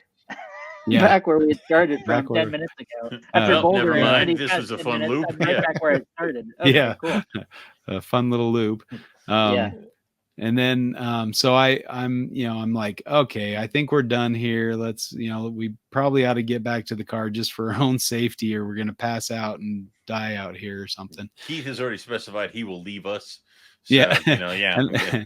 And I was like, yeah, we're probably not going to find one. And then I look up in the tree, not long after thinking that, and I see this coiled snake sitting on top of some branches. And I'm like, my heart stopped for a minute. Your throat, like it, yeah. And I'm looking at it and I'm thinking, okay, that doesn't quite look python-y. I'm like, please. Yeah. So I said, guys, there's a snake. I don't think it's an Owen Pell, but there's a snake in the tree, and so they came over and I was like too impatient. Rob's like, just a minute, and he's getting his camera out to zoom in. I was looking at my pictures. Justin's like shaking the tree. No, I'm climbing the tree. Oh, okay. I'm like, getting close to it, and I spooked it, and it started crawling up the tree, and it was a tree snake, a common tree snake. So unfortunately, not our target. I was thinking, we've done it, we got it, but finally, after no all dice. This hell. Yeah. And I think I'd like to go back to that spot, with energy and try that area. Now that we know how the road works and where the car parks are, exactly. Knowing all these things in retrospect would have been real. And then Gavin was like, "Well, you guys didn't ask the right questions." We're like, "We didn't know what questions to ask. We hadn't been there yet." And so, I think that is the big lesson, right? Is it's almost to get useful advice. It really is best in the context of, hey, let's go once and at least have exactly that, right? You know what questions to ask, having done it and seen it once. And if you're especially not already exhausted when it's all happening, all the better. Because I think if we would have stayed a little longer, we probably would have had a decent chance of, because we left like 9:30 or 10 maybe. I don't know. Let's see. I didn't even take a picture of that snake in the tree. That's how tired I was, so like, when did we see ours? When did it come off the escarpment? Do we know? Like pretty early relative to sort of normative expectation. Right. Well, because we were back on the road by 10, and that's when we found the next snake. Well, we go into 10 p.m. So we left about 9 o'clock. It must have been basically. We were only there for a couple hours after dark, maybe two or 3 hours. If we go into the annals of Owen McIntyre's phone, I will tell you that the video was shot at 7:22 p.m. on October 31st. We had essentially waited for dusk, and then that's right after dark. Yeah, that's cool. Yes, the annals of Owen's phone. And then the second video was an hour later. We spent an hour with this snake. At least. So, all right. Yeah. So on the drive out, we got a nice consolation prize. There was a nice black-headed python sitting on the side of the shoulder of the road. I even called. I said, "That's a blackhead." Well, so you had called that, and it was a stick. Trying to recall. Yes, too. Don't. Yeah, that's hard. That's a hard call to make. Yeah, and you will be punished for that. Well, so he. It looked convincing. There wasn't a Strophaurus immediately, but then there was this actual blackhead. 30 seconds down the road. Yeah. So it was very soon after.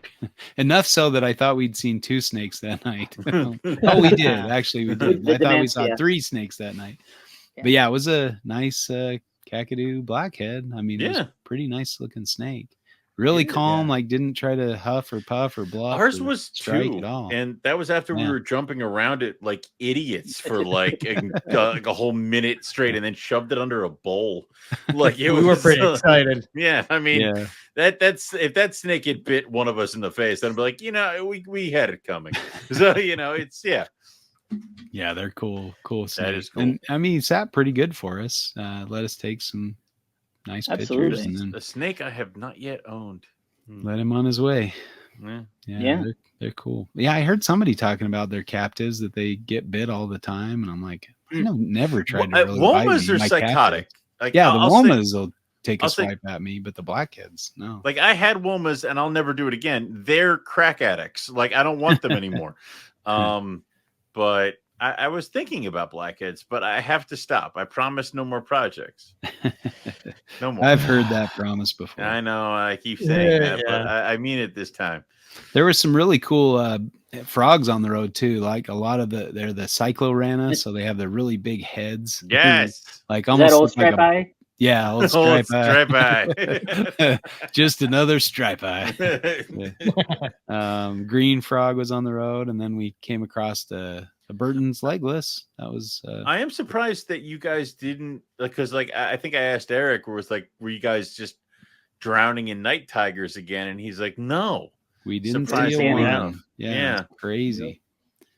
Because I that was like the that. most common snake we saw in Kakadu on 1.5 nights of herping there, and saw plenty of night tigers on doe rat and on in Kakadu, but yeah, none this trip. Really strange. We had a bunch, to the point I think where we were like coming in to town the one time, and it was like, it's another goddamn night tiger. No, we're not getting out of the car. Like, it's okay. But it's cool that legless lizard kind of. I have a rhino that shaved off her horn, I guess, when she was young. It kind of looked like that. Like, it's she kind of reminds me of that, but yeah, they're as ubiquitous as they're presented. The interesting thing was, it wasn't until our last trip, so our third trip, that we had actually found one. And naturally, in Australian fashion, we saw one get hit the night before we actually then were able to see a live one. But so really cool. And as I say, I don't know if it's the areas that we've been going to or whatever it would be, but yeah, so those made either second and third or third and fourth live ones that we've seen. So I think they're really neat. And I don't know, certainly the photos I got of the live one from our last trip, or the first live one from our last trip, their under tongue structures are incredible. They have this incredibly intricate sequence of serrations and things on the underside of their tongue. I don't know if it helps with gripping geckos or there must be some functionality to it, but it's very intricate. That's cool.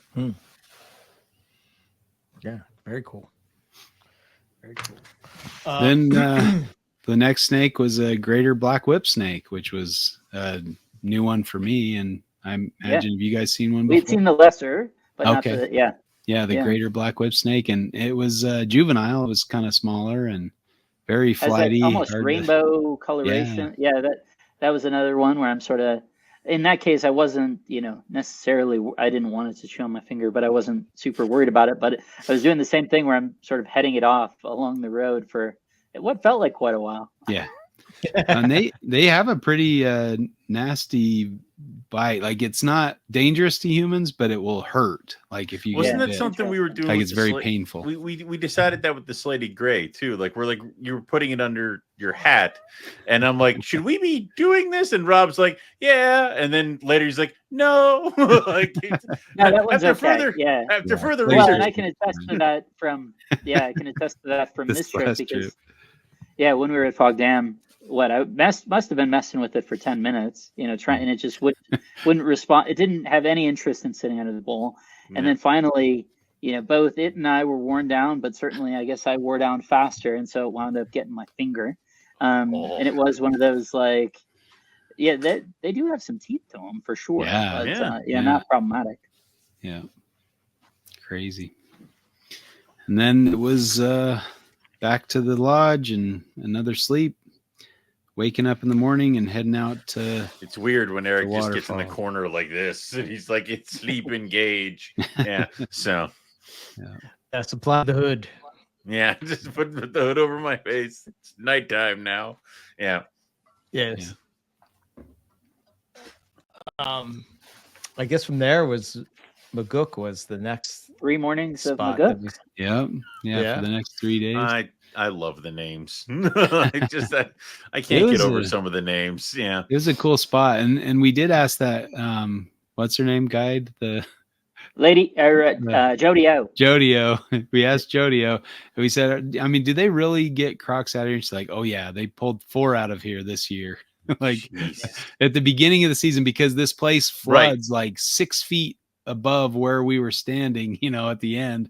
Like, you look up and there's debris in the tree over your head, and that's where the water comes to during right, the and then it wet season. recedes, and the croc's like, I can't get out. Yeah. Okay. So they can trap the crocs and find the crocs, But that pool at the end by the waterfall that Eric's showing now is quite deep. Like I had a snorkel mask, and I was swimming through there, and you couldn't see the bottom, and the water was pretty clear. And it went deep pretty quick too. So it's a lot of places for a salty to hide, but I guess they have cameras and traps and stuff out there that they keep an eye on stuff. And there's a lot of people swimming there. So we're at the tail end of the season. They're probably going to close down the gorge at some point in the near future before the rains hit. And it's beautiful spot. I'm pretty sure that's on a postcard somewhere, that photo. Jesus Christ. Yeah, that's beautiful. You can see barramundi swimming around and archer fish. And we saw a couple cool birds. There was a white-faced heron and a little pied. Wadey bird. A swimmy bird. Yeah, there was a swimmy bird. Swimming birds are, penguins. But a wadey bird. Yeah. The little pied cormorant was swimming around in one of the pools fishing and stuff. So cool. Really cool. And one of the coolest things was actually our lifer non-Howard Springs Mertens for the group. Yeah. Which is really cool. That truly, not the sort of people associated or socialized or whatever, but truly, I got to swim with him too. Merton. He swam, and I swam after him. And got weird got when Justin picked it up and threw it in the water, and it said, "Swim with me." Yeah, so that was So that was a cool spot. And then Keith was hanging out watching on the rocks and saw a glebopalma walking across the rocks. So on the first day, he saw something, and he was like, "I saw 2 seconds of something." Yeah. Okay. And then on the second day, we had talked about it, and I said, "Yeah, well, basically, glowered eye body form, but bigger and darker." And so then it showed itself again for him. The second day, for slightly longer, and he was able to say conclusively, "Oh, that's what it was." So the third day, we posted up there, and certainly I was posted up staring at that piece of rock for 2 hours, waiting to get that 5 seconds of look, right? Yeah. And so that was the limitation of my exposure, was I was just staring at a rock. But because it was Friday, there was a lot more activity, which is, another interesting thing relative to traveling and kind of planning it out and saying, are these locations that are, we think about it with cruising or with going to different hikes and things, the volume of activity on Friday, Saturday, or Sunday. We certainly saw a notable uptick on Friday as opposed to Wednesday and Thursday in terms of what those mornings look like. And some interesting people in the crowd. It's to say, interesting. Did you hear the story, Owen? Owen heard stories, Owen and heard we're just gonna, yes. Are we repeating the story? No, we're just gonna skip over the story, and we'll keep leave that for the Patreon. You can that's a Patreon story. Yeah. Some interesting wildlife. We did tell that story on the other one. Yeah, for sure. It's a real Maguk treat. I don't know about that, but that was something. That was, the Merton's eye was a real Maguk treat. But that Merton's was 3 minutes. I don't know. That was pretty. Yeah. So I found Maguk was a cool place. 2 Mertens there. There was one that I saw on the way out, and then the one I saw on the first day that was just sitting on it. And then you saw that same one and got some real good footage of that in the water, right, Justin? Yeah, I checked out on the 360 camera, and it's pretty cool. Is it good? Get right in his face, and he takes off running. I can slow it down and make him run off slower or something. Nice. I need to figure out how to edit those and get them, in a usable form. But yeah. That's my next project after I get all the pictures and stuff up. I want to mess with some of the videos. Yeah. And then we went to that, after Maguk, we drove up to that first site that was burning the first night. We were hoping things would be a little less on fire. On fire. Yeah. So they were less on fire, but not zero on fire. Yeah. Oh, no. You could still see these glowing embers across the street. There was still fire. Okay. Yeah. It was crazy. But beautiful. It was a cool spot, though. Yeah.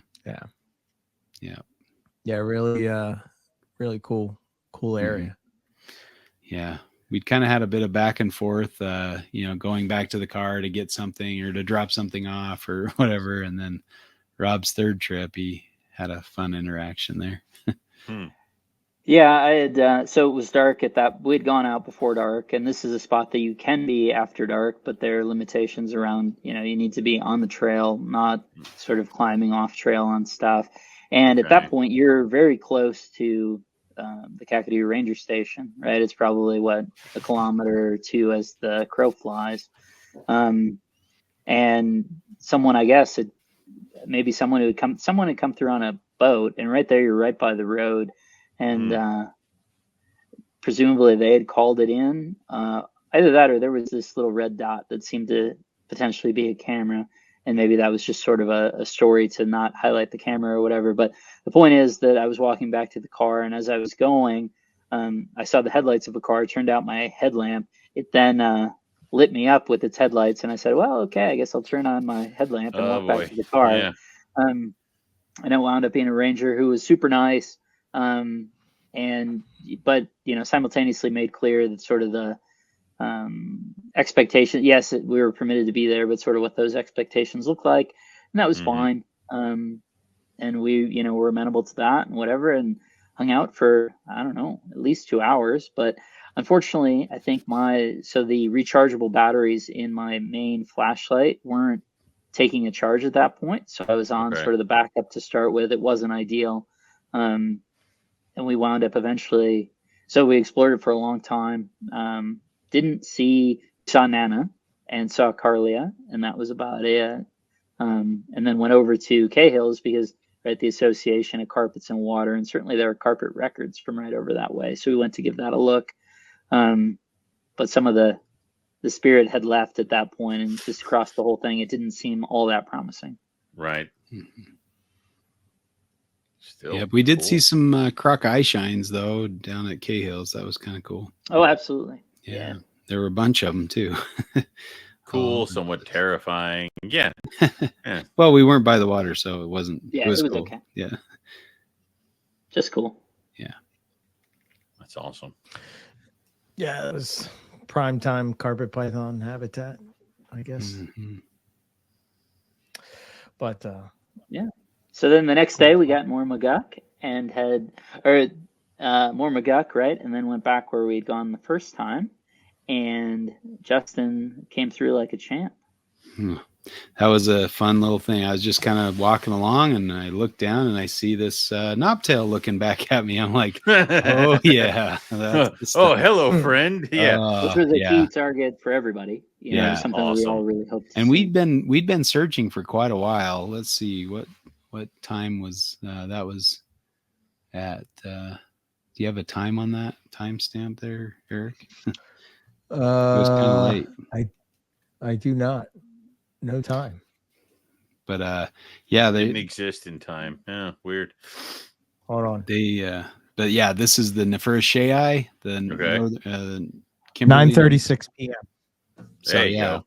And we started, you know, before dark, right? So right. Yeah. Or just after. So yeah, it was a couple hours in, and we hadn't seen much other than Nana and a couple cane toads, or you know, I got a nice rain of green ants all over me. So oh yay, those are fun. Oh, and then termites, right? Yeah.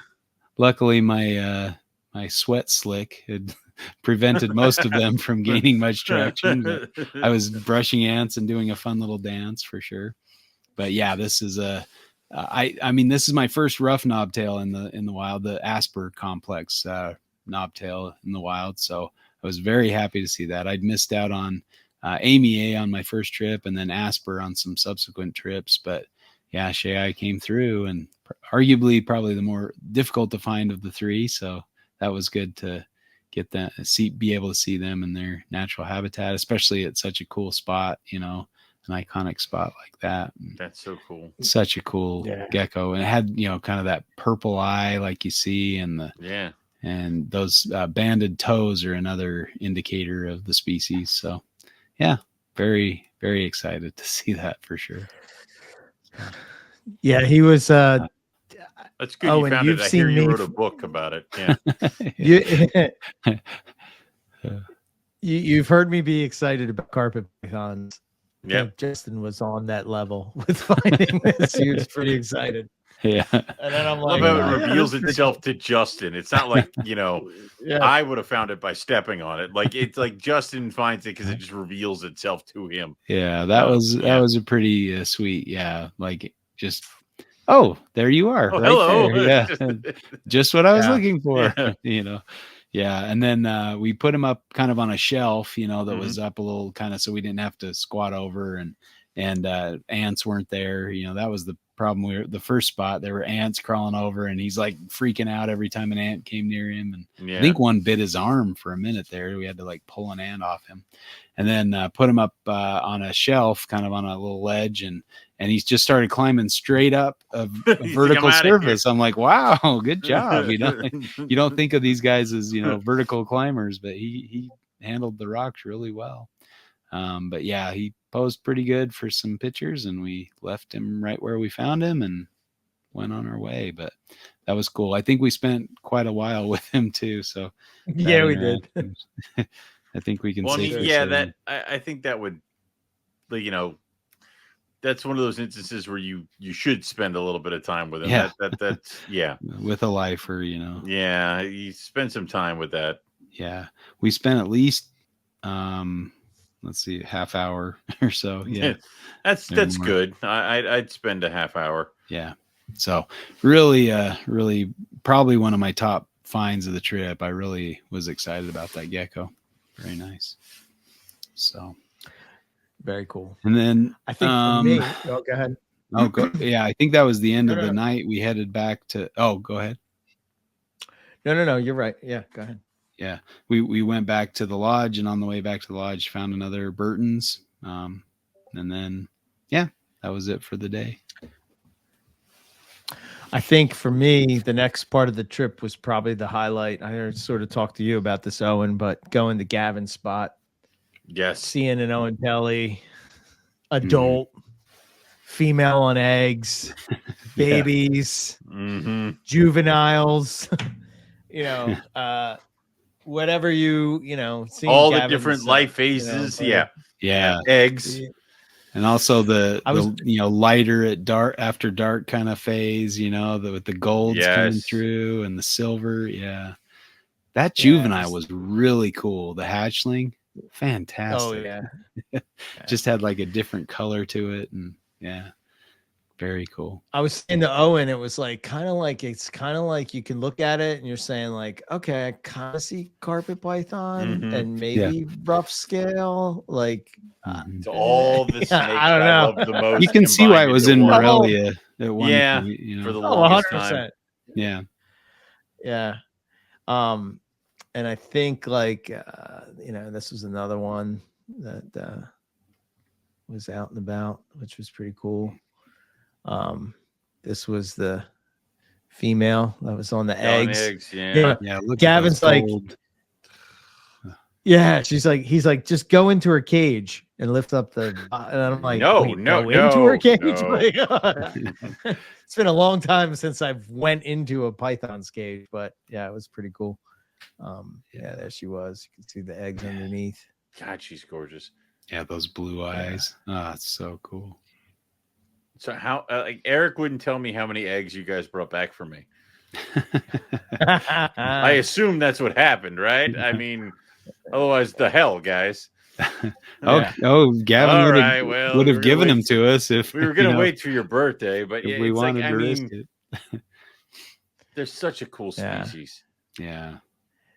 It's amazing. And then there's Rob with the wanker shots. Yeah.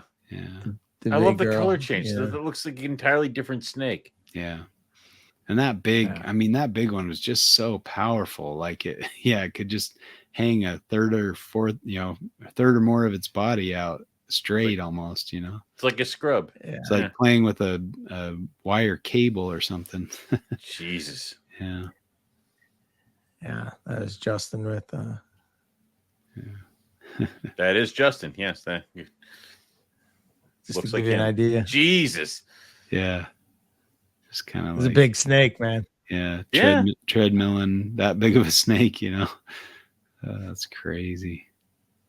Yeah, It's like a scrub. Big ass scrub. Yeah, I kind of struggled a bit. You're doing a good job. Doing great. But look at that. Like it's just sitting, hanging it's like out. a fire hose. And he's like, ah. Yeah. It's crazy. Yeah. How much of its body is just lifted up out front. Yeah. That was incredible. I mean, I'll say it again. That is a bird-eating snake. It just happens to be that there are just giant-ass birds in Australia. So. Yeah, that's sort of what Gavin said. That's what it was one of the pattern there reminds me of Timor. I don't know why, just the colors and how, but it just does. It's weird. It's sort of the implied texture. They are very soft. Not as soft as Timor's, but in that same sort of the scalation gives a similar feel. Like almost like olives, like baby olives are soft as hell. So. Yeah, kind of like that. But yeah, I don't know. It was just that was a big highlight for me. And we had croc parm too. Of course. Of course you have the crocodile parm. The only place on the planet that you can get it. The only thing that was probably a little bit better was the 2 beers that me and Rob had on the way plane before we took off. They were the coldest Heinekens on the planet. I've ever tasted. So good. Victory lagers is what they're called. Yes. But yeah. Yes. Gavin and I got dinner there with Dale on the way out, and I had a croc burger. Oh, nice. So yeah, it was pretty tasty. Really? Yeah. Not bad. Cool. Anything can be crocodile, just yeah. And that was kind of, I mean, we came back to Sydney and did some herping there for the day, and that was your Lacey adventure, and so that was the morning of the airport after we had dropped off Keith and Teresa. The day before, we actually went over to where Luke works above on the north end of Sydney and driven about. We went to 3 or 4 different spots, saw not diamond pythons, but excellent habitat. Again, it was pretty chilly. Eric found some Cunningham skinks. Oh yeah, which was really cool. So that was cool to see. The first time seeing those. But yeah, other than sort of, and we saw a monitor on the road, whether it was a Heath monitor or a Lacey. It was probably a Lacey, but certainly I think you're in habitat on that edge. You're just on the bare touch of it, and it was just a very dark, probably 3-foot goanna that scooted really quickly. And that area is all sort of mountain roads with no shoulder, which we found out. That turned into its own little incident on Saturday. But as we were going around, it was the map was really struggling to figure out where we were relative to where I was trying to get us. And so I had taken a wrong turn, but kind of the goal when field herping, right, is it's like, if the habitat looks good, even if it's not where you intended to be, hey, well, this is where you are now. At least give it the once over and check it out, right? So we did that and had wandered around for probably 15 minutes or so, and we're wandering back to the car, and this Australian family in a van had pulled up to park, and right on the front end of their parking spot, well, they were acting a little funny. And the reason they were acting funny is because there was probably a 4-foot brown snake right in front of where they were parked. Jesus. And so the funny bit was then it was, we were kind of saw the reactions, and it was like, oh, what's up? And they were like, oh, it's just a brown snake, or whatever. And I was like, oh, cool, that's what we're looking for. And so I hopped down the little retaining wall right to where it was sitting. And they were like, absolutely not. We're getting as far away from you fools as we possibly can. No, we are not engaging on this. Absolutely not. Yep.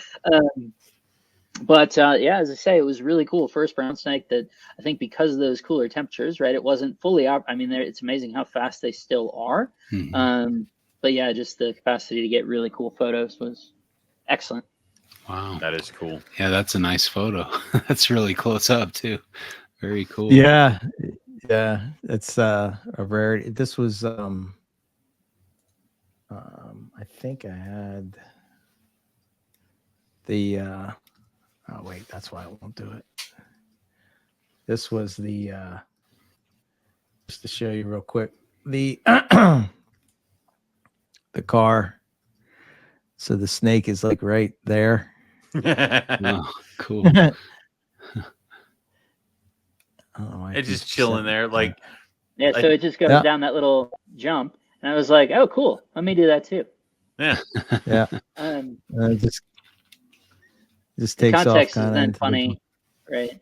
Seeing all, especially this time of year, right? And I think it's just because it's so normal or whatever, but it has been humorous looking, seeing all the folks we follow on Instagram or whatever, and they perpetually are printing it up as, oh, the second most venomous snake in the world and all this stuff. And it was like, oh yeah, it wasn't really just lounging. That was not a point of focus. Yeah, just hanging out.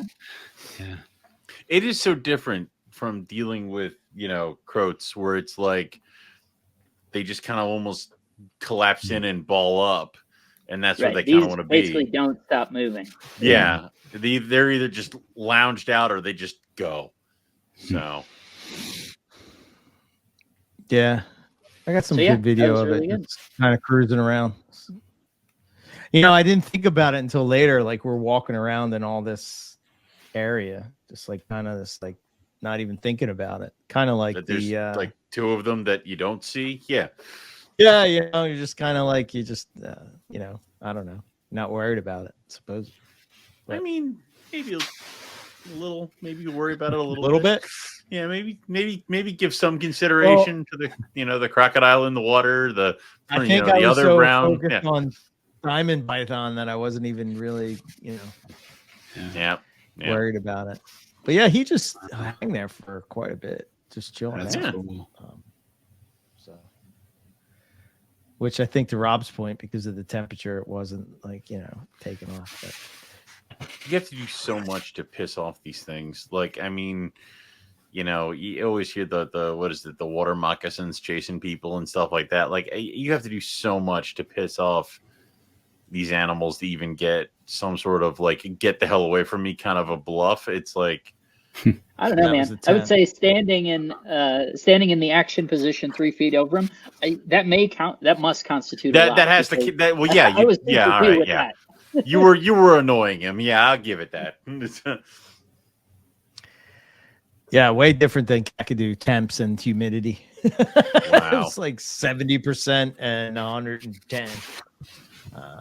Wait, which one's the? 73 Fahrenheit and 40% humidity.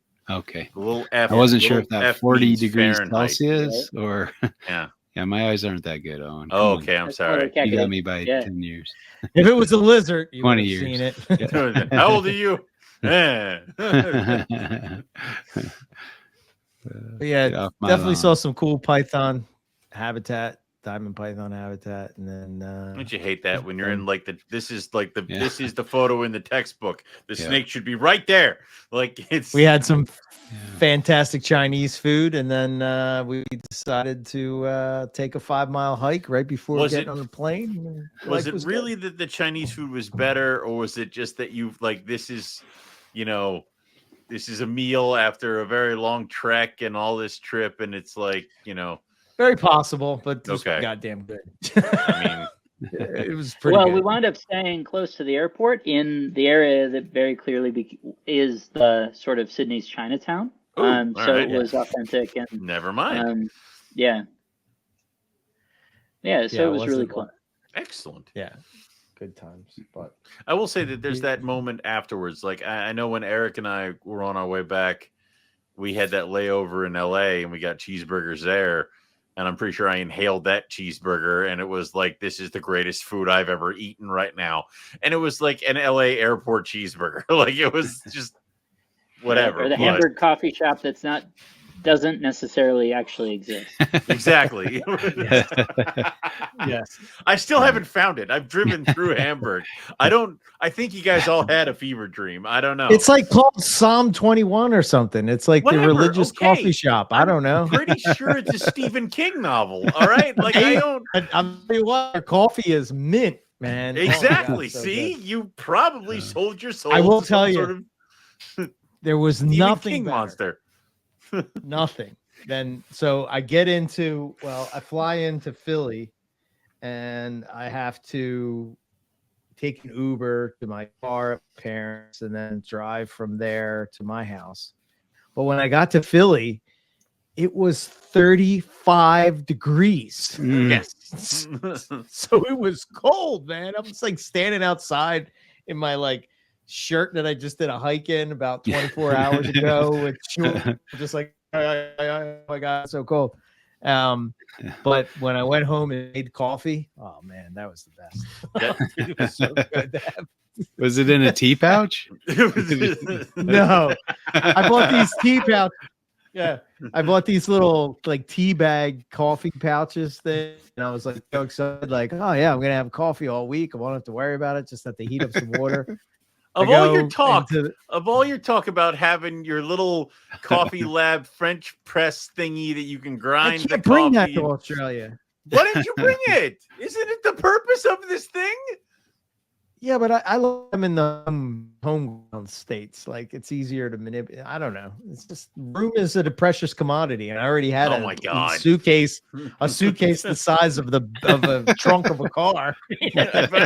I finally got this thing that I can make the coffee anywhere. You left it at home. We thought Owen was going to be in his suitcase. No, who says I wasn't? Like, well, Dory's like, I think you should take the bigger suitcase. And I was like, really? You think so? I never take the bigger suitcase. She's like, yeah, you should take the bigger suitcase. I take the bigger suitcase. And it's like, like when, in the back of the car where it's space is a commodity. It's like, do I have a big suitcase or do I have a case of water? Well, I would prefer the water. And it's just like, might have to ditch this suitcase. That's why you nearly died, is because you made you take the bigger suitcase. Okay. Yeah. So. But yeah, that was a trip. Great time. Always a blast. Love being there. So great to herp with you guys in Australia finally. The unfortunate part is that it sounds like Eric is still missing Olive Python, and Justin is still missing Owen and Pell. Yep. So we're gonna have to go back. Oh no! What a shame. Yeah, shit. Well, so far my favorite spot in Australia we've been is Northern Territory so far. I don't know. It's all right. No, Kimberly, we must I don't go. know, yeah. Well, we haven't been there yet. We're gonna get there. Rob, you still got to go to WA, Central Australia, Kimberley, West Kimberley, East Kimberley. There's a lot of cool spots. While you guys were gone, I had a reptile show, and one of the people at the show actually was selling Pythons of the World Volume 1 and Volume 2. So I got another copy of Volume 1 and you Volume got the ball 2. python book. I got the ball python one. So, but I was flipping. I knew there was a disturbance in the force. I felt it too. I was flipping through the one today. It's actually a good book. Yeah. I mean, so I was looking through it, and I went through the Carinata stuff. So I'm just like, must go, Kimberly, must, and all the pictures. Yep. Yeah, that's cool. Yeah. Yep.